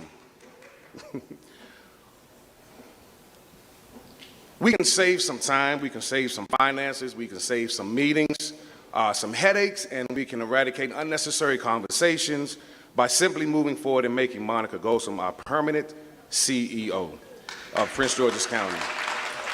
She's an outstanding product of our school system. She's our model. She's our franchise player, one who exemplifies, who embodies, and personifies all that we desire for our students to become. Dr. Golson, without question, possesses the qualities of what any leader should have. And as one of my former principals would say, you have to be, his name is Bill Barnes, you will have to say that she needs to be consistent, firm, and fair. Dr. Golson is committed to our children and to our county. In the midst of all of the issues that plague our system, whether it's personnel, payroll, etc., the children are always the priority. In the majority of her speeches and interviews, you can hear time after time her talking about the children. She is dedicated to the cause, educating our children to be able to compete and excel in our global society. This county is responsible for producing someone as highly qualified as Monica Golson. Dr. Golson has served on many different levels, ranging from teacher to interim chief executive officer. We all know her bio, and if you don't, look it up online. And it clearly outlines her progress and promotion for her to be CEO. So let's go ahead and let's further this and let's drop the gavel and let's say that she is the Chief Executive Officer of Prince George's County. Thank you, Mr. Davis. Hi, my name is Fallon Smalls, and I have had the unique honor through PG County from grades K through 12. After graduating Frederick Douglass High School, where Dr. Golson served as my principal, I attended Howard University, but I never strayed far away from PG County. I am still a resident of this county. My husband and I have chosen to raise our children here, and this county will always be my home. There are certain things about my county that people who are not from here just won't understand. There's a distinct sense of pride that PG County residents possess about our gorgeous Prince George's. And that is why it was important for us to elect one of our own, Angela Also Brooks, as the county executive. And that is also why it should be just as important for us to make sure that the person leading the charge of educating our children in the hands of someone who knows PG County inside and out and is invested in education. Monica Golson has spent her entire career with PGCPS. Under her leadership as interim CEO, I have seen a growth in transparency, a sense of faith and leadership that I have never seen before. She has put her all into making sure that we as residents, parents, and guardians of PGCPS students know that when we put our children on the bus, they are safe, protected, and receiving the best education that PG County has to offer. For that reason, I think it's important for us to make sure that when we are considering appointing a CEO, that we remember why Dr. Golson was chosen unanimously by a board of her peers. I believe that as one of our own, she has our best interest at heart, and I trust her to continue leading PGCPS into being one of the best school systems that Maryland has to offer. Thank you for your time. Thank you, Ms. Smalls. Our next three speakers, Dr. Makia Cadet, Michael Dixon, and Donnie Joyner. Dr. Makia Cadet, Michael Dixon, Donnie Joyner.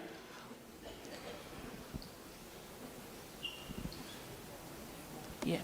And then after those three will be Mark Johnson, Sam Cisse, and Rachel West. So again, if you can all make your way to the front. We have Dr. Makia Cadet. Dr. Cadet? Yes. You can go ahead and start. Good evening. Let me start this off by saying I've never met Dr. Golson, but as an employee in the district, as the CEO of my own company, as a person who decided to go back into the school system, I wanted to share my research, my national research on Black women and the female Black women in urban school districts as superintendents. National school district superintendent tenure lasts an estimated 5 to 7 years. Urban superintendent tenure is a staggering 3 years. Maintaining district climate and achievement standards remains difficult when inconsistent leadership and incongruent educational practices result from superintendent turnover. So I conducted a hermeneutic phenomenological study using a strengths-based approach to see why do these Black women do so well and are so underrated. My research study yielded several themes of tenured Black women in the superintendency, and surprisingly, Dr. Golson has shown so many only in her first year as a superintendent. One of the themes is that there's a double standard that's existed against African American females in the superintendency. Research has revealed that men are often hired based on their potential, while Black women in executive leadership have to be hired based on existing accomplishments with more credentialing than their peers. Dr. Golson's actions toward building a transparent district collaborative state, community, and business constituency has provided an authentic chance at a positive change. The second theme, they exude integrity and responsibility. Dr. Golson commits to a greater responsibility of community uplift. She does not turn a blind eye to opportunity gaps, inequities, inequalities, and blatant access oversights in urban districts. The third theme was overcoming urban school board and superintendent tension. Interestingly enough, and I appreciate people for not saying it, but I'm going to say it, the previous superintendent had a very tumultuous relationship with the board. And Dr. Golson institutes the 4 superintendent board relation transformative actions. She emphasizes reciprocity and mutual respect, board relationships. She maintains professionalism. She clearly defines her role and the board roles, and she validates the opinions of others. She works smarter by being organized and strategically planned, and transforming Prince George's County Public Schools will require strategy, commitment, collectiveness, and greatest of all, time. In closing, Dr. Golson is breaking through concrete ceilings and providing insightful expertise to inform the American education superintendency. Her internal strength, commitment to excellence, and personal resilience affects thousands of lives every day. She relentlessly commits to personal integrity and unmatched professionalism that is not held true or high for her white male counterparts.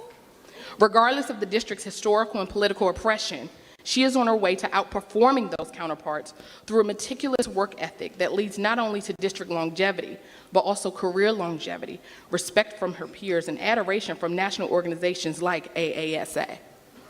Dr. Golson can lead without regrets because of the enduring transformative work and focus on teaching and learning for all.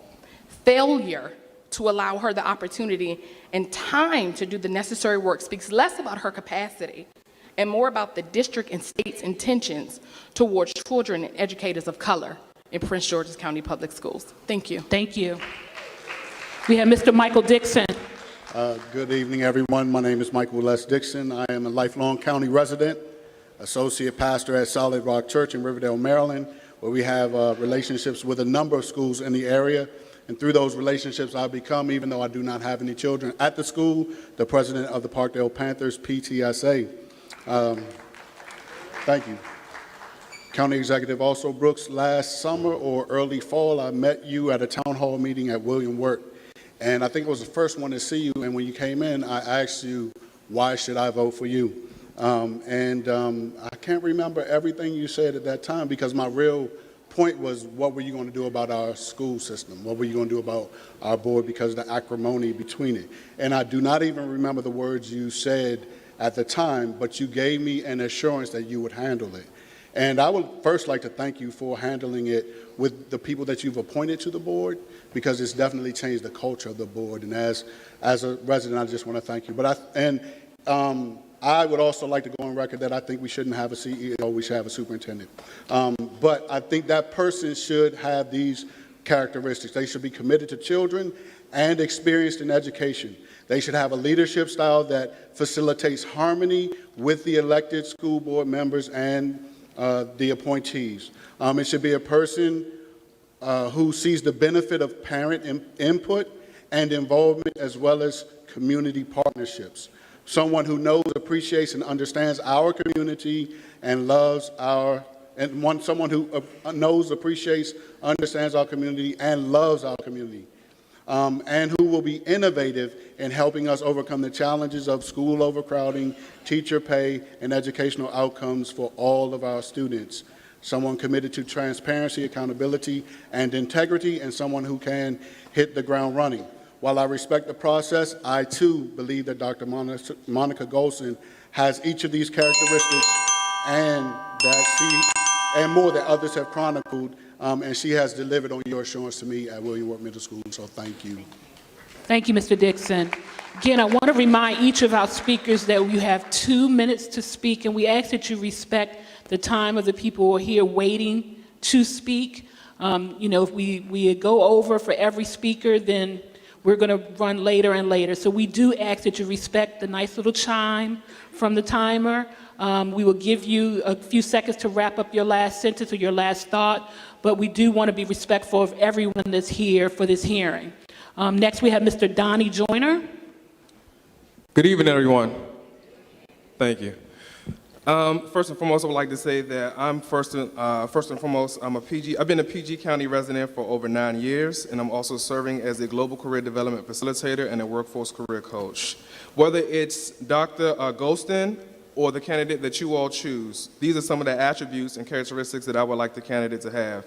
First and foremost, the candidate should be invested not only in the schools, but also invested in the community to help nurture the next generation of dreams. The second thing is the knowledge of the workforce, because everyone won't fit the mold or the narrative of go to school, go to college, and get a good job. The third thing is a CEO who understands that the psychological transition of students transitioning from high school, going into college, it can be a lot of stress and a lot of anxiety. So that person must not only empower the students to create a choice whether they want to go to school, go to the military, go to a trade school, learn how to code, or even start a business. But most of all, by God's grace, someone that serves the next generation of leaders with humility, purpose, and grace. Thank you. Thank you. We have Mr. Mark Johnson, Sr. Good afternoon. My name is Mark Anthony Johnson, Sr. I've been a resident of Prince George's County since 1965. That's over 50 years. I'm a local county-based certified business and an honorable veteran in our military. We all have a story. I think it is important that a parent, teacher, and student should have a great ongoing relationship that helps develop our students. I invited my last 2 children, my 6th and 7th born, and my dad to this discussion. Both children currently attend Prince George's County Public Schools. One has 3 years before they reach 12th grade, and my other child has 4 years before they reach the 12th grade. It is my intent to see if their fellow alumni could make history in this school system through my parental support, as my county executive made history as the first woman county executive of Prince George's County. Thank you. What I wish to see in a CEO is, as for my last 2 children, I want to see if they can benefit from the career and college readiness by the end of their 10th grade year, so that they can benefit from the robust CTE in early college for 11th, 12th grade year.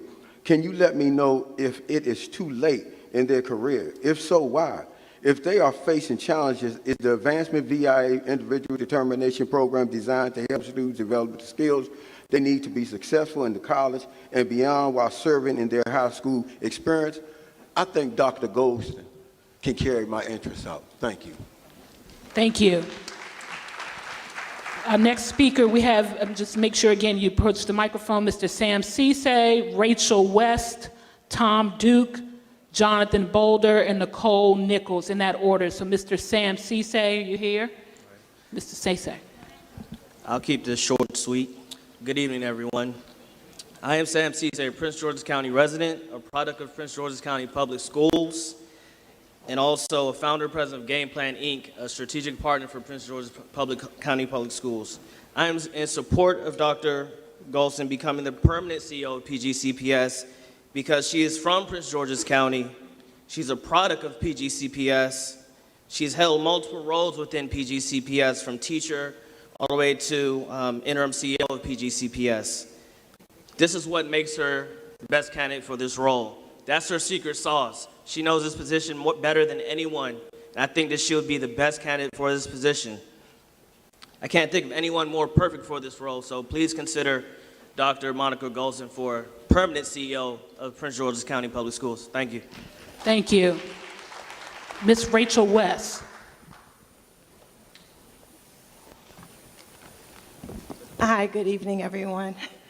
I'm a little nervous, so sorry. My name is Rachel West. I live in the Fairwood community in Bowie, and I've been a resident of Prince George's County my entire life. This is my son, Marcus. Hi, Marcus.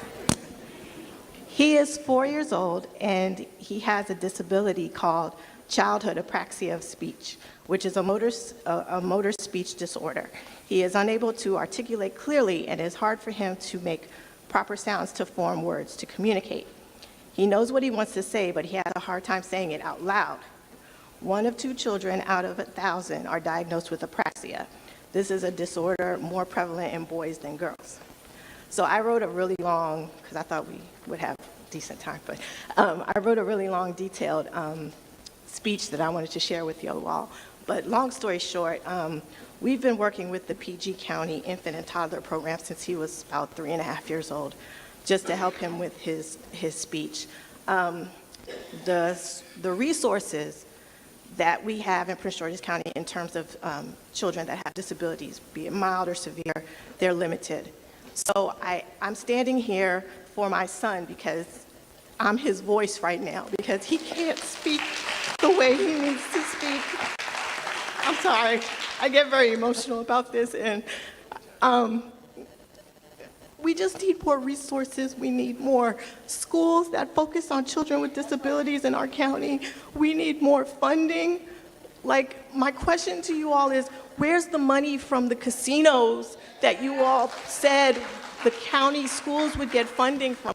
Where is that money? He needs the help. The help that I have to get for him is outside of Prince George's County. I have, we take him to Howard County to an organization that is helping him.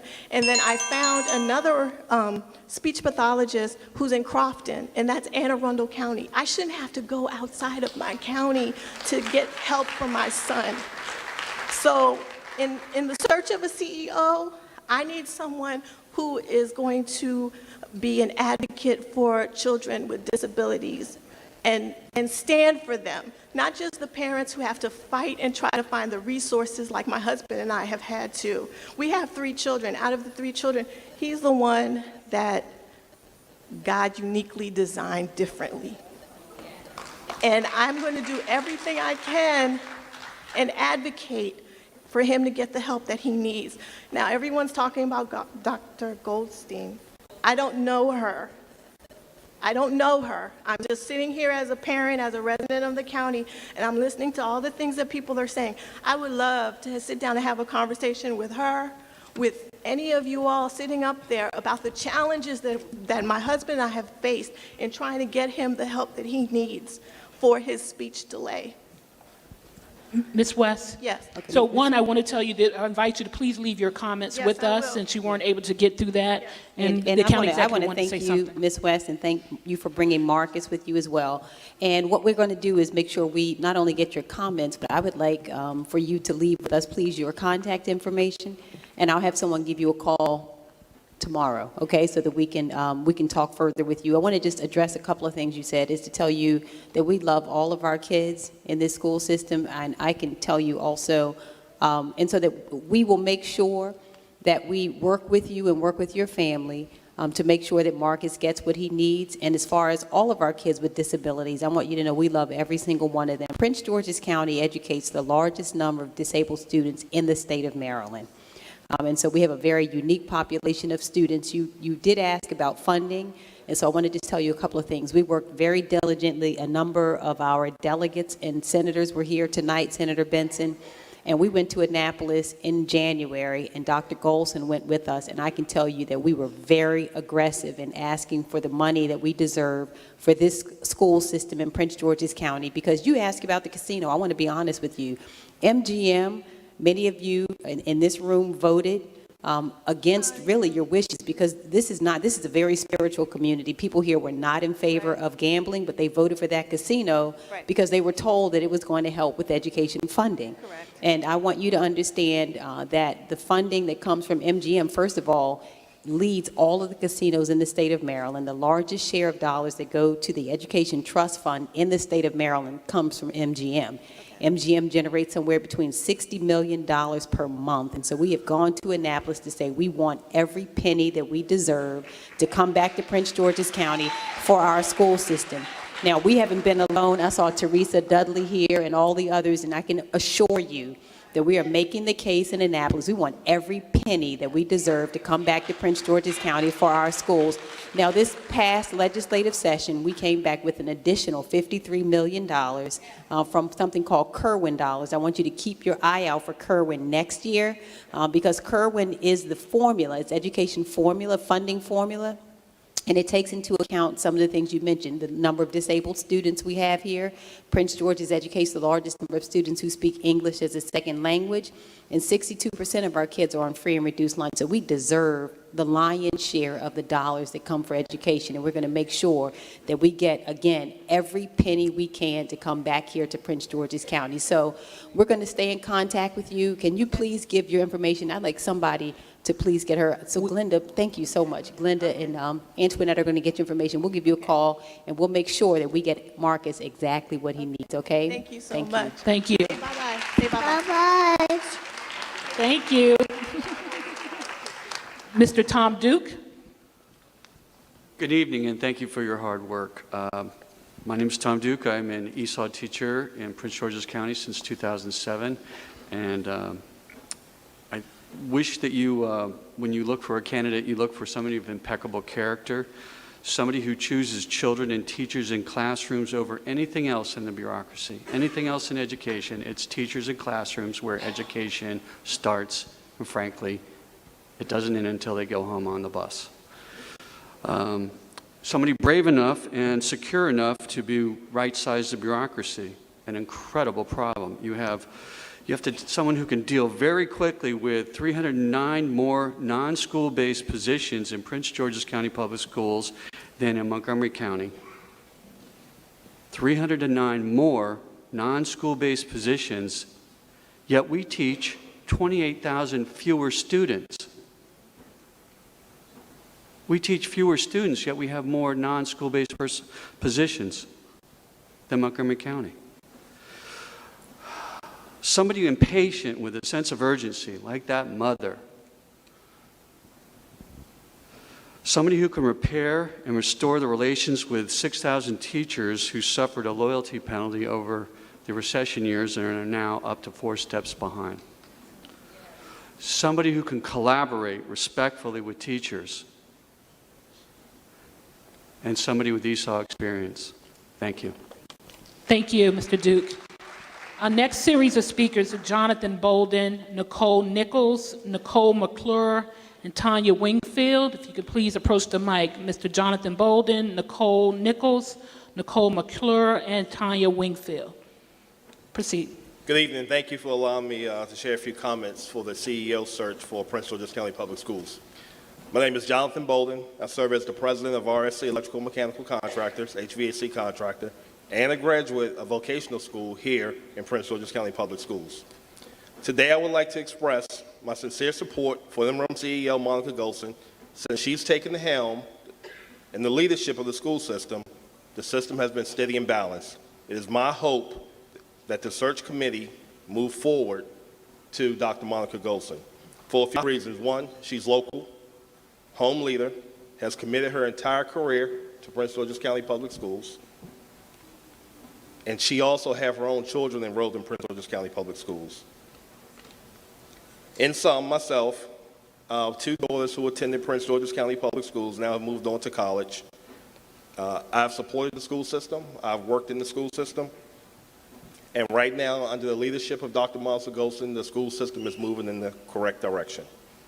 So, as president of RSC, that the company has been around since 1989, I can assure you that from the business community, we're behind Dr. Golson all the way. Confirm her now and promptly in the search for the CEO. Thank you very much. Thank you. Ms. Nicole Nichols. Good evening. My name is Nicole Nicholas, and I am the founder and executive director of a local nonprofit called College and Career Pathways, or CCP. We provide academic support, college readiness, and career exploration and development services to students in grades 9 through 16 in Prince George's County. I'm here to provide the perspective of nonprofit organizations in the county. For the past 10 years, CCP has partnered with Prince George's County Prince George's County Public Schools to provide these services to some of the county's most vulnerable students, to ensure that they are prepared to access post-secondary programs, whether that be a four-year college or university, community college, or vocational programs after they graduate from high school. And I'm here today because of the tremendous support that Prince George's County Community Schools Administration and Dr. Goldston have shown to CCP and organizations like ours who seek to collaborate with the district to ensure that our students find success after high school, within and after high school. I want to specifically express my gratitude to Dr. Goldston for being so intentional in her efforts to make college readiness and career development a key focus of our administration, and to foster community partnerships with local agencies and organizations to ensure that our students graduate ready to face the world outside of high school. Ultimately, I have been impressed and encouraged by the significant investments that Dr. Goldston has made and plans to make in our students, because they're what this is all about. They're why we're all here. And Dr. Goldston is clear that she prioritizes students and families and teachers in Prince George's County, and we're grateful for that. So I personally, as a nonprofit organization in this county, look forward to a continued and growing partnership with Prince George's County Schools, and I highly recommend Dr. Goldston for the position of CEO. Thank you. Perfect timing. Thank you. We have Ms. Nicole McClure. Good evening. My name is Nicole McClure, and I am the proud principal of High Point High School. Thank you. It gives me great honor to endorse Dr. Golson. On behalf of the entire high school community, it is no secret that we have experienced many challenges over the past few years. However, her support as we move towards restoring faith in our grading policies and procedures, and most importantly, the value in our Maryland State Certificate. So it is our ultimate goal that we are able to provide each child with a college and career ready focus and academic success and performance as we move into the next century. We need Dr. Golson, and we need your support. Thank you. Thank you. Our next speakers, we have Tanya Wingfield, Monique Scott Hurd, Chika Bird, Pamela Smith, and Dr. Stella Agabua. Again, we have Tanya Wingfield, Monique Scott Hurd, Chika Bird, Pamela Smith, and Dr. Stella Agabua. Please approach the microphone.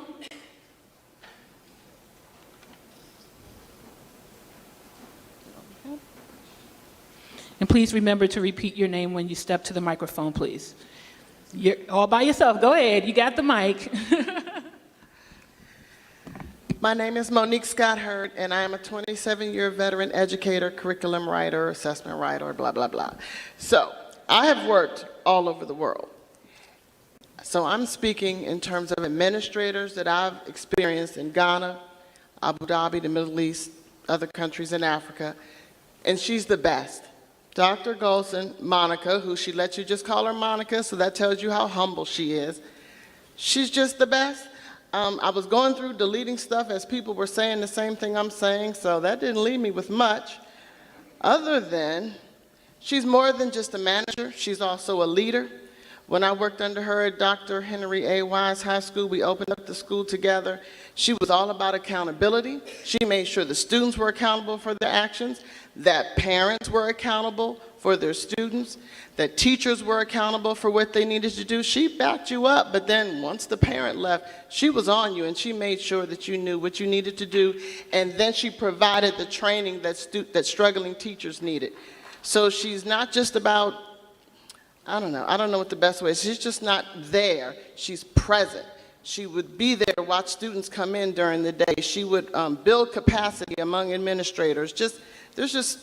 I can't think of any reason not to. So I have a question real quick, though.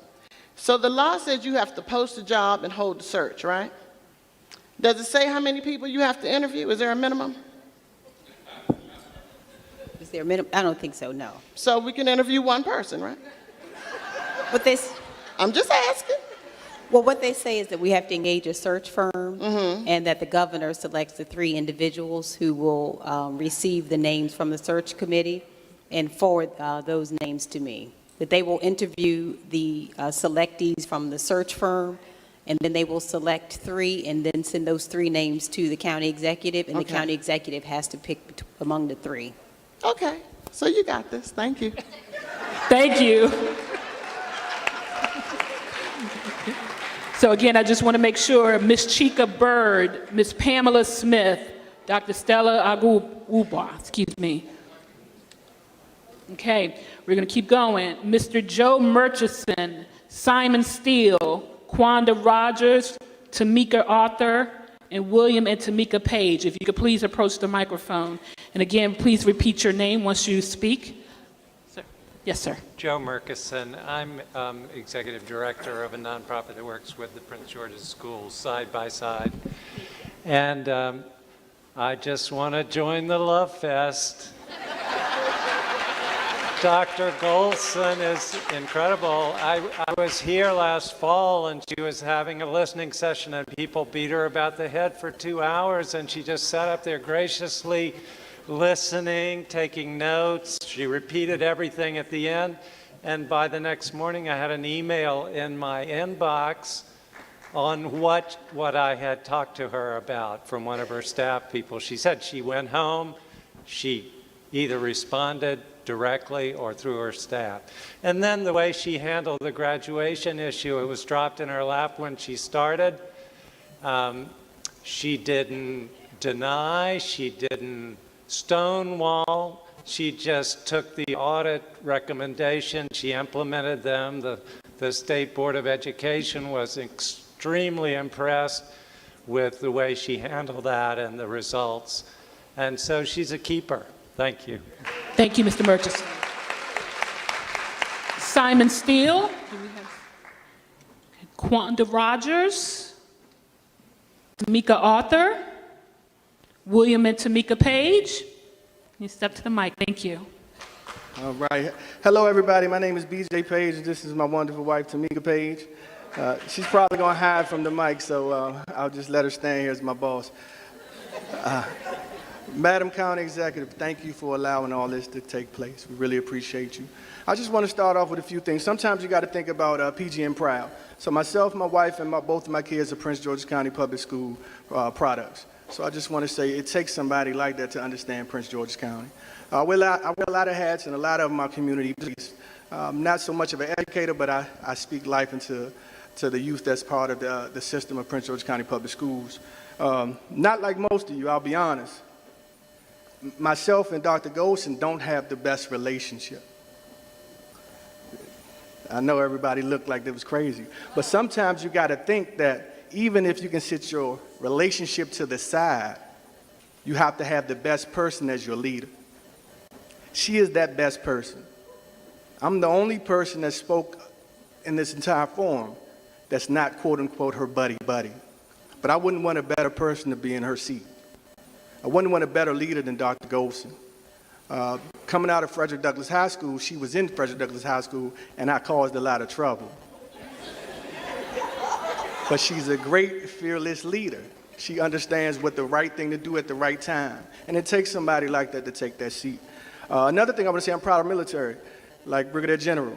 Sometimes you think about when you go to base, right? Each base you go to, that leader has to ask all the people at the base, who do I go to? What do I need to do? Who's the point of contact? Who's the best person? In special ops, which is my background, it takes 5 years to build that relationship. That's 5 years of money being wasted, kids growing up in the school system. Dr. Golson already has that. The relationships that you need in the community, such as great programs like Hillside Work Scholarship Connect, those are the type of relationships that she already has and she supports. So in closing, remember that as a person who's not her buddy, I'll stand here and say proudly, she is the best person for that seat. So thank you for your time and have a great day. Thank you. So our next series of speakers, we have Kimberly Better, Charles Coleman, Pamela Little, Alante Elliott, and Dorothy Simmons. Again, Kimberly Better, Charles Coleman, Pamela Little, Alante Elliott, and Dorothy Simmons. If you can all please approach the microphone. And as you approach, please announce yourself. Good evening. My name is Dorothy Simmons, and I want to start out tonight by saying I don't feel like I'm represented at the table. I'm a parent of a 9th grader that attends a charter school, a Prince George's County public charter school. And recently I've been having to call the county for different situations and things, and I'm constantly being told, you're not a traditional public school, you're a charter school. You have different rules, you have different regulations. But nobody can tell us where to go to get that information. I reach out to Dr. Golson. Dr. Golson was able to give me some support in that aspect, and she has confirmed to me that we have no checks and balances in place for the Prince George's County public chartered schools. And she has confirmed to me also that she is definitely taking it on as a task, because the prior administration has literally given the public charter schools blank checks, because all of these schools are ran by foundations. So today I come to you asking you to give us the support that we need by giving us the leadership that we need in this county. The previous administrations were not the leadership that looked at the county as a whole. I've heard tonight a lot of people praising the public schools here, but there are a group of schools that do not get the support that the other public schools get, and that's the public charter schools here in Prince George's County. And Dr. Golson is the candidate, and she has promised to help us mend these differences. So we ask you to please consider her for the position. Thank you. Ma'am. Good evening. My name is Pam Little. I want to thank County Exec Alston Brooks and the committee for doing what's law, what's legal. I am a licensed clinical professional counselor here in the county.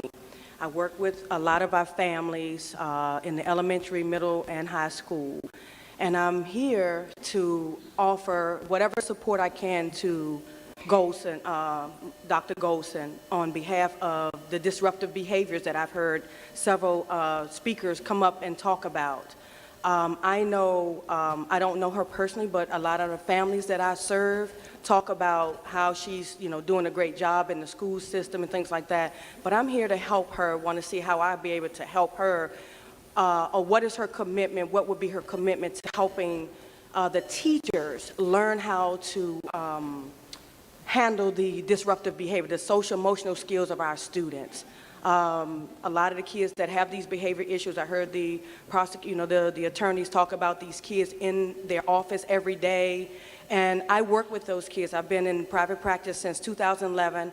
I'm an art therapist and a play therapist. I'm registered. I got all the credentials to work with these students and these kids. But I want to be able to not come with a problem, but a solution to helping her get her job done when she is elected or selected as the CEO of this county. I've been here since 1978, and I was under the pastoral care of these illustrious pastors here, the number one in the world, Pastor Joanne and Granger Browning. So I know the quality that Dr. Golson has, but the mentorship under these pastors here. And so I just wanted to say that, I'm here as a mental health person to help her or whoever the county, well, I say Dr. Golson, in combating this situation to help our teachers. And I would like to, one of the things I would like for them to look at is what would be her priority and commitment in doing that. Thank you. Thank you, Ms. Little. Next series of speakers, Dr. Johnny Cruz Craig, Delvin Champagne, Robert Pettis, Felix Lazaro, Joe Fisher, Kiana Johnson. Dr. Johnny Cruz Craig, Delvin Champagne, Robert Pettis, Felix Lazaro, Joe Fisher, and Kiana Johnson. Approach the mic. Good evening. My name is Dr. Johnny Cruz Craig, and unlike many people sitting here, I'm new to Prince George County. I think I've been here since 2015 as a resident. I'm a 23-year educator across a couple states, and I actually do national work now with educators doing professional development and advocacy work. I stand here in support of Dr. Monica Golson and would just like to share 7 things that I know are needed in the characteristics of a CEO, superintendent of a school district, especially an urban school district. Number 1, Dr. Golson is a servant leader who leads knowing that education is a heart matter. She is authentic and transparent. Dr. Golson understands and journeys forth with this foundational principle. She knows that this is not for the faint at heart. This principle will provide a place for grounding, refreshing, revitalizing when challenges are prevalent and mounting. Whereas serving in this role for any other reason can be detrimental to all, especially to students and student achievement, and affects the society and the people in Prince George County. Dr. Golson is a visionary leader with a multiple-year vision grounded in relationships across the county. What she has done as an interim is a great springboard to continue manifesting the vision while leading impactful change. Dr. Golson is a leader familiar with the community, committed to the community, can relate to the community, and equipped to effectively and efficiently communicate with the diverse communities within the community.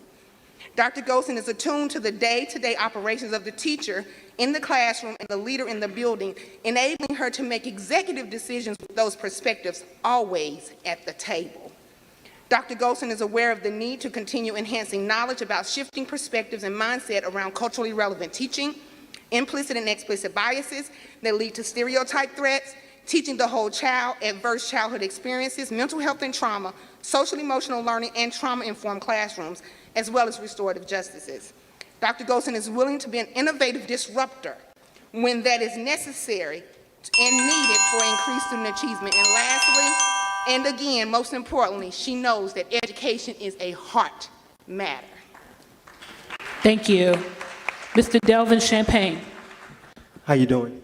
My name is Delvin Champagne. I'm a teacher, I'm a parent, and I'm an occupational therapist working with kids with IEP diagnoses. Thank you for coming to District 47, and also Brooklyn at Cooper Lane. I want to just speak about my son's school. My son is a student at Door Kennedy French Immersion, and we would hope that the next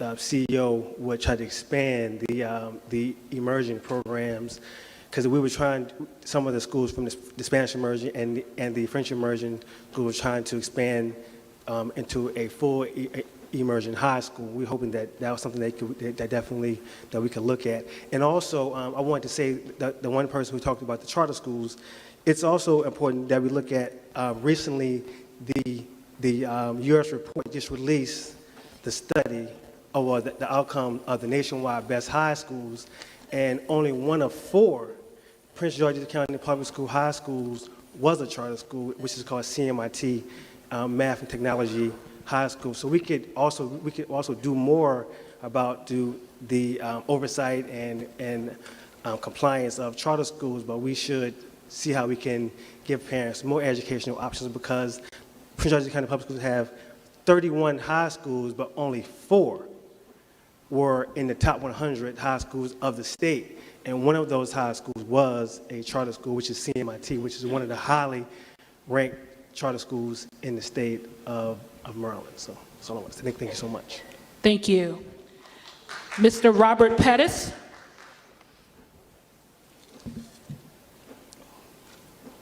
Well, good evening, everybody. My name is Robert Pettis. I'm the past PTSA president for Largo High School, 2002 to 2005. And today I'm currently its treasurer. My son, I'm also the girls' high school, girls' basketball coach, assistant. My son graduated from Largo High School in 2006. The jewel of my life. My granddaughter is a 3rd grader at Heather Hills Elementary School. God willing, I'll be able to coach her. I just want to say that I believe Dr. Goldson is the future for our children. I believe her service and knowledge is unmatched and her dedication unparalleled. When Dr. Goldson took helm of the system, she came out like a gangbuster. She had a plan, and for what I've seen, I love it. In my field, we call an expert somebody from out of town. It would be a shame to allow Dr. Goldson's expertise serve another community. So I would like to say, Dr. Monica Goldson. Thank you. Dr. Monica Goldson. What time? Dr. Monica Goldson. I'm gonna use all my 2 minutes. Dr. Monica Goldson. Dr. Monica Goldson. That Jedi mind trick, I don't know. All right, thank you. Good night. Thank you. We have Mr. Felix Lazaro, Joe Fisher, Kiana Johnson, Candace Leach, Donna Young, and Nichelle Monhila. Mr. Lazaro. My name is Felix Lazaro. Good evening, Honorable County Executive Angela Alsobrooks, and the esteemed members of the Search Committee. We have heard so many good words about Dr. Goldson, and I believe that she can be one of those nominees. I do not want to preempt your work, but I believe so. So bottom line is, what should be a good county CEO should be? Number one, a good CEO should be able to relate to the student population. I am a special educator of profound students with profound disabilities, and they are nonverbal. A CEO must also be able to motivate the workforce to find the purpose in what they do for the students and the other sectors of the school system. She must also, or he must also, be able to gain buy-in from all the stakeholders of the school system. She or he must be able to persevere in the face of adverse situations. And of course, she must be, or he must be able to maintain integrity and manage the coffers of the school system with utmost honesty. Ladies and gentlemen, we have what we call the 175 million rainy day slush fund, and our CEO should be able to manage this, being able to put back to, for the welfare of the students, the stakeholders of the school system, and of course, restore the lost steps of our teachers. I am a special educator, so I am speaking from the heart. Thank you very much, and mabuhay. Thank you. We have Mr. Joe Fisher. Good evening. My name is Joe Fisher, CEO and founder of First Generation College Bound. I'm a Prince George's community partner. I've been a Prince George's community partner in the system for 29 years. I became this partner because years ago, you heard a statement making about what can you do for your, it's not what, well, I thought about people are always saying is not, think about not what your school system can do for you, but what can you do for the school system. That has always been my pattern and my thought. Because of kids like me growing up in a household with parents that did not have a high school education, with hopes for all 8 of us just to graduate high school. As a result, because of that and getting my college degree, I gave back by starting First Generation College Bound. Starting with 10 kids 29 years ago, we have 2,100 kids we've helped with best fit college affordability. 900 are still in college today from Prince George's County, and of those 2,100 kids that have gone to college and 900 in college, 990 have associate's degrees, 530 has bachelor's degrees, 134 have master's, and 16 have doctorate degrees.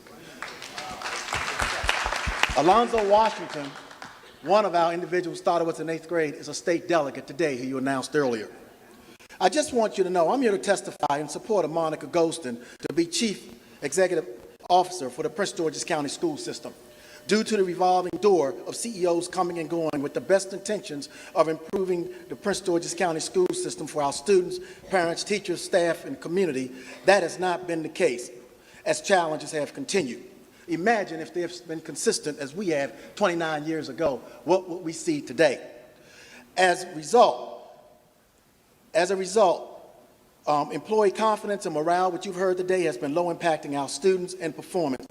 The challenges have also overshadowed the success of our school system, as it has also created disruptions.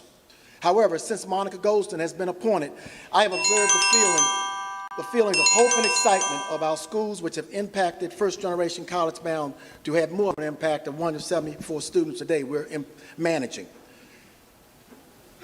I just want you to know, these administrators and students have great respect for Monica Golston due to her rising through the ranks, as you heard today, knowing the needs and challenges of our school system. Monica knows the challenges and success of the school system, and she knows what to do because she is a problem solver. She has demonstrated that very well. You've heard it over and over again. I just want you to know, First Generation College Bound is in full support of Prince George's, Dr. Monica Golston, because she knows that she will put a strategic plan in place for college success, for education success in Prince George's County Public School System. Thank you. Thank you, Mr. Fisher. Either one of you ladies, feel free to step up to the mic and just give your name, please. Thank you. Thank you. Good evening, County Executive and the panel. My name is Kiana Johnson, and I am the Executive Director of Life After Release, and I am also the Criminal Justice Chair for the Prince George's County NAACP. And I'm quite surprised to come up here today and not hear much more about the school-to-prison pipeline, and that it took public defenders to come out here and to advocate for the students who are currently being pushed out of the system when it comes to the system-involved students. As most of you may know, well, you may not know, I am the mother of a 15-year-old black male student here in Prince George's County. And in addition to that, I want to let you all know that in 2016 to 17, there was 588 arrests here in Prince George's County of our students. Although that number has dropped some, or down to like maybe 300 some odd now, there's still a very big problem. And I'm not here to advocate for or against Dr. Goldstein. What I am here to advocate for is that we need a bold approach to ending the school-to-prison pipeline here in Prince George's County.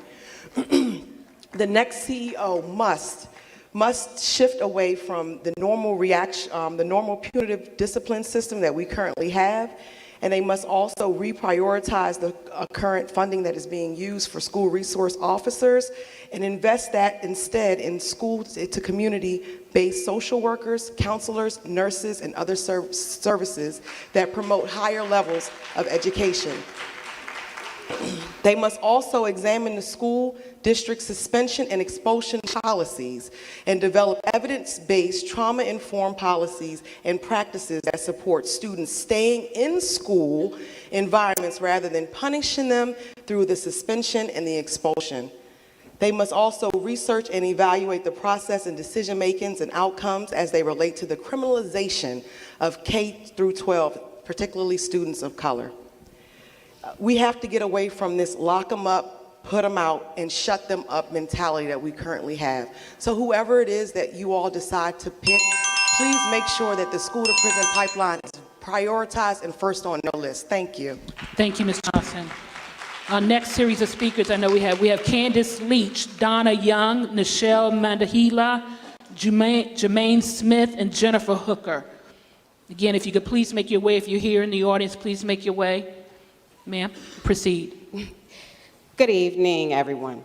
My name is Candace Leach, and I am the president of the Largo High School PTSA and a parent of 2 Largo High School alumni and 1 junior of the Largo Academy of Business and Finance. I stand before you today to remind the entire selection committee to let the voices of the community and the schoolhouse ring loud during your search for the next CEO of Prince George's County Public Schools. In your search, the candidates that make it to your hot list should be ready to commit to the following. 1, the need for equity in building renovations. Everything shouldn't go to just a few of the schools, and construction funding. 2, more instructional programs connected to Prince George's Community College. 3, the next CEO should be invested not just in Prince George's County Public School, but to Prince George's County and be a byproduct of the educational system in which she will lead. 4, be able to make cuts in order to divert those funds back to providing quality education. And 5, but most importantly, when our school was in crisis due to the passing of a student last week, she and her staff not only showed up, but has continued to provide the resources that our school family needs. So, just in case you didn't get it, we are asking that you please put Dr. Monica Golson in the position of CEO of Prince George's County Public School. Thank you. Thank you. We have Ms. Donna Young, Nichelle Mandahila, Jermaine Smith, Jennifer Hooker, Erica Farrell or Farrell. You can step to the mic, ma'am. Thank you. Good evening. My name is Jennifer Hooker, and I want to thank you for giving me the opportunity to be heard. And I'm happy to see Ms. Bridgewater up there, because you probably don't remember me, but I met you about 11 years ago when my granddaughter was at Glenarden Woods. I'm recently retired after 30 years of working in Prince George's County as a speech-language pathologist. I retired in 2018. And I retired being 4 steps behind in my pay scale. My salary did not increase, but my duties and responsibilities did. There was a lack of supplies, like the parent was just saying with the child with the speech impairment. There was a lack of supplies and equipment needed to do my job effectively. My working conditions were substandard.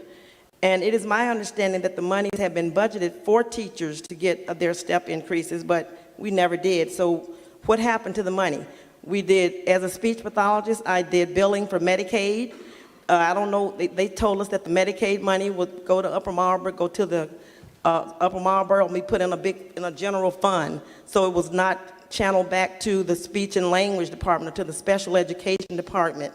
So the parent is absolutely telling the truth about the lack of supplies and funds, things needed for special education, especially for speech pathology. What I think the county needs in a CEO is someone that will respect the community's input, a CEO that will honor the negotiated bargaining agreements, that will give us our step increases when we need them, when we require them, that will ensure that our school's budget is aligned with the master plan, that will show specifically where the money is going. And it will be easy for the community to know where the money is going if it is aligned, to the master plan. And if it's aligned to the master plan, things, you can see things that are coming into the county from the local and the state levels. We need a CEO with a proven track record, with success with a large urban school district with some level of integrity. And I want to thank you for transparency. I'm glad that we're following the law. I really appreciate that. Thank you. Thank you. Sir? Good evening. My name is Jamon Smith. Thank you for your time this evening, county exec and board. I'm a county resident for the last 20 years. 20 or plus years. I am a concerned parent and resident taxpayer. I have school-age kids that are not in the PG County system, and they are not in the PG County system because I don't trust it. okay? I'm glad to see that Monica Golson has so much support here, but what I'm here to talk about is that we need to advocate for a proper search, which I'm glad you guys are doing, because leadership of the school system has to be accountable and run down through the people that are work under them, okay? And as it stands right now, I know of things that are happening. I'd be glad to talk about it offline, that things are happening that are morally criminal with the special education system in this county. As the mother talked about earlier, she didn't even get into all the things that are happening. These kids are completely disenfranchised, okay? I don't believe that Monica Golson necessarily knows it, but the people of her minions under her are doing things that I don't believe should be happening to the kids and to the teachers and to the administrators of this county. Things that are happening in the system, I know firsthand. Primary concern is that the county is making, those people are making decisions that are trying to make the system look good as opposed to making the system work right and the kids get the right things. It's just, it's horrible, it's deplorable, and we need to address it. I hope that Monica Golson is the right person. I'm not here to advocate for or against her, but there needs to be change, and we need to understand what's going on. And I've heard from a lot of administrators, and we're not getting the whole story. Thank you. Thank you. Sir, we can make sure we get your information. Glenda, can you get his information for us, please, so we can please reach out to him? Thank you. We have Erica Farrell, Darlene House, Andrew Nichols, Glenn Ogilvie, and Cherie Howard. Again, Erica Farrell, I apologize again if any mispronunciation. Darlene House, Andrew Nichols, Glenn Ogilvie, and Cherie Howard. Yes, sir. Good evening, Madam County Executive, members of the panel. I'm Andrew Nicholas with Adventist Healthcare. I'm actually going to turn my time over to Dr. Jimmy Venza. Dr. Venza is the Executive Director of the Laurie Center, member of Adventist Healthcare, to speak on the positive relationship that we've had with Prince George's County Public Schools under Dr. Golson. Good evening, County Executive Alsa Brooks and the committee, of course, and all the citizens here holding in. Just want to thank you for this opportunity. As Executive Director of the Laurie Center for Children's Social Emotional Wellness, we are a nonprofit Center for Infant and Early Childhood Mental Health, a pioneer in the field. Reg Laurie, Dr. Reg Laurie, T. Barry Brazelton, and Dr. Greenspan created a center where we can support social emotional wellness for children and young families, serving birth to 12 and their families, children birth to 12. A team of 200 dedicated teachers, social workers, psychologists, home visitors. And we've been in Prince George's County for 20 years, and also our primary home is in Montgomery County. I just wanted to share tonight, for the last year, we've been working actively engaged with Prince George's County Public Schools and Dr. Golson and her leadership team in exploring extended partnership. We've fully executed a memorandum of understanding to bring specialized therapeutic preschool services as well as Head Start services to the county. We've been greatly appreciative of the collaborative spirit and the nature of this work together to bring educational and special needs services to our youngest and most vulnerable children and families. So we look forward to extending that partnership and continuing in the years ahead. And we would just want to thank you, County Executive, for the opportunity to come tonight and give voice to our experience, be heard, and wish you and all the members of the search committee well. Thank you. Thank you. Yes, ma'am. Hi, good evening. My name is Darlene House, and I am here to say that I believe that Monica Golson is the right person to assume the responsibility and the role of CEO for Prince George's County Public Schools. I am an employee. I work in, I've worked in Prince George's County Public Schools since 2001. I have two sons. They both graduated from this very high school. And this auditorium, by the way, is named after the principal that was here when they were here. Now, it's just a coincidence that the principal mentored Dr. Golson. She made such an amazing impact on my sons, both of them. They had, most boys, because I've heard people talk about the school and going to prison, but my sons had such tremendous respect for Dr. Well, she wasn't a doctor, but she should have been. Yeah, Dr. Helena Nobles-Jones.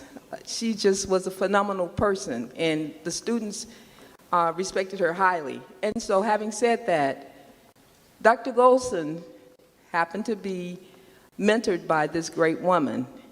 And Dr. Golson, who, when I met her, she was just Monica.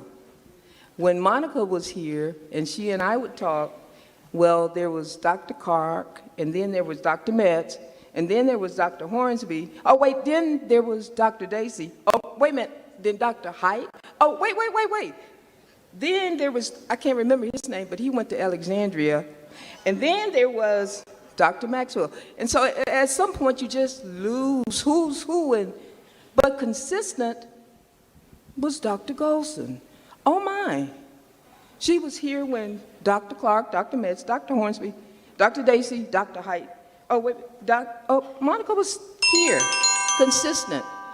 If you're looking for consistency, and I don't have grandkids, but when I do, I hope she's somewhere in this area being superintendent, CEO. I don't care what you call her. I just want her to be the person that you all have the intelligence to approve to be the leader of this great school district. Thank you. Thank you. Yes, sir. Good evening, County Executive Alsobrooks and members of the Search Committee. My name is Glenn Ogilvie, and I'm Chief Executive Officer at the Center for Nonprofit Advancement. I will add additional praise, just as we've heard here tonight, for Dr. Golson, and my praise comes under the auspices of consistency as well, but also momentum. At the Center for Nonprofit Advancement, we've been supporting about 800 nonprofit organizations over the past 40 years, 10 and a half of which I've been at the helm. Many of our organizations focus on education either directly or indirectly, and in order to reach young people, we must partner with schools, as you've heard today. Those school partnerships are going well, and they are strong and thriving. For that purpose and for that reason, and also from our experience of executive transition, my vote is for consistency and to maintain the momentum we have with someone who understands the system, understands the leadership and the people in Prince George's County. With that, I will not take my full 2 minutes, but what I will say in closing is that understanding the full population of young people is a difficult task. Understanding a system and all of its quirkiness and turnaround as necessary is even more difficult. So someone who knows the system is traditionally someone who's going to be well set in order to be successful. Thank you. Thank you. So next, we've hit the home stretch, everyone. So we have Cherie Howard, Denise Yorkshire, Jared Tyler, Juanita Miller, Michelle Clark, and Wanda Finch. Cherie Howard, Denise Yorkshire, Jared Tyler, Juanita Miller, Michelle Clark, and Wanda Finch. Hello, my name is Sherry Howard. Excuse me, I am a former student. I graduated from PG County in 1991. I became a nurse because of a wonderful teacher who actually inspired me when I myself was in special ed. He inspired me, I remember, in his 12th grade class, because most of my years I was in special ed, coloring or doing all crazy things, but he actually would come to my table and ask a question and put his hands on my head and slap my hand if I didn't get it, if I didn't get it right. That inspired me.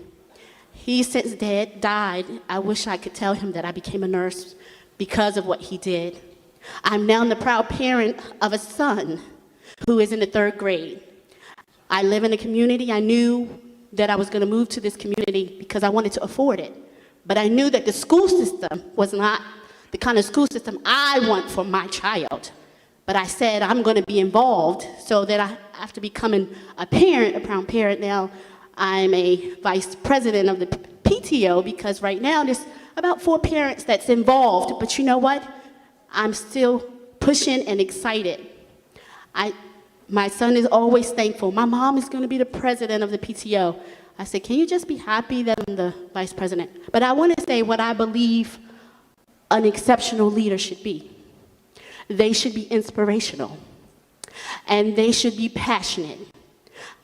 I know I don't come on behalf of anyone but my child, that I decide I want to be in this school system, and I want the best system. And as I tell the parents, we can make it better. Yes, I have a part to play, and I'm going to play my part to the best I can.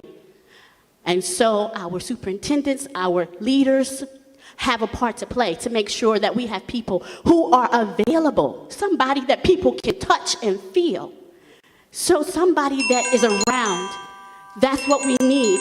Someone we can depend on and that we know that they care. So when I say inspirational, someone that inspires, someone that cares beyond their job, their money. And yes, I do believe, I'm almost done, but yes, I do believe teachers need to be paid more because they work really hard with children that are disrespectful, and they really do. And so, yeah, we want to inspire our teachers so that they need to be paid so that they can be inspired. So if they want to stay after to help the child, they can stay after. So I'm done, but thank you so much for this opportunity. Thank you. Yes, ma'am. Hi, I'm Denise Yorkshire. I'm a mother and grandmother of graduates of this system. But I'm also the proud president of Local 2250. I represent the educational support personnel in your system. And I must say that we've heard a lot of accolades about what Monica Golson has done. So I don't need to repeat them. I just want to say that we are in support of them, and I'd like to give the rest of my time to Local 400. Good afternoon. My name is Cynthia Collins, Political Director for SEIU Local 400. I'm standing in place of my President William Selma, who's on a retreat. We also stand in favor of Monica Golson being our CEO. Thank you. Thank you.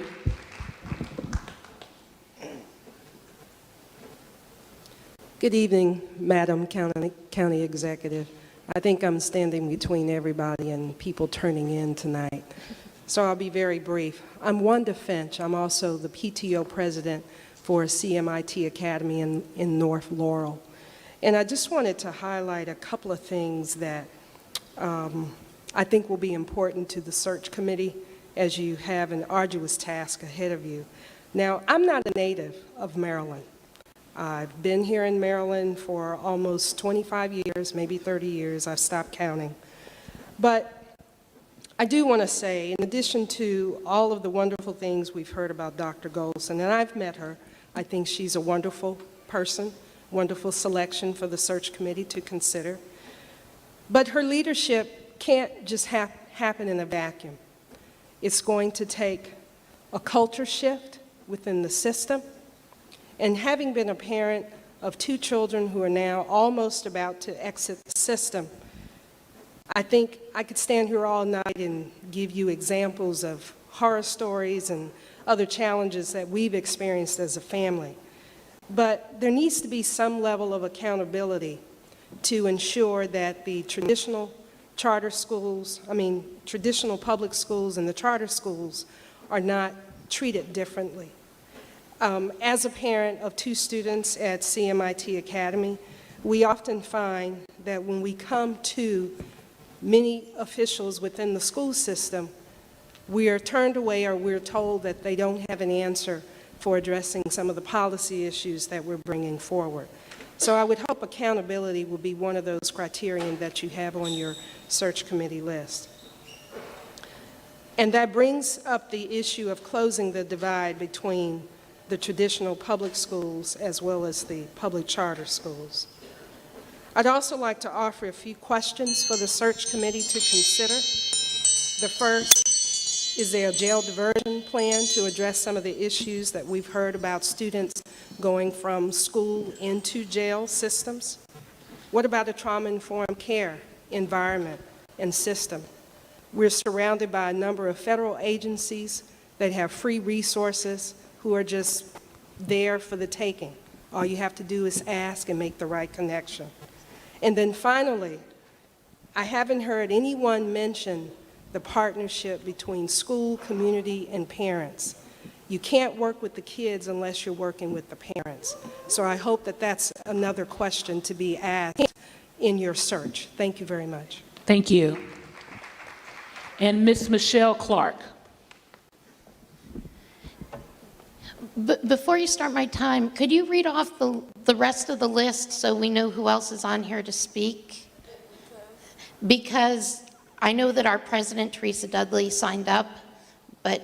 We don't have that. We don't have Ms. Dudley's name on the list. You don't? In that case, I'm going to yield my time to her as she is our top representative at PGCEA. Okay, thank you. Thank you, Michelle, and thank you for being a committed board member.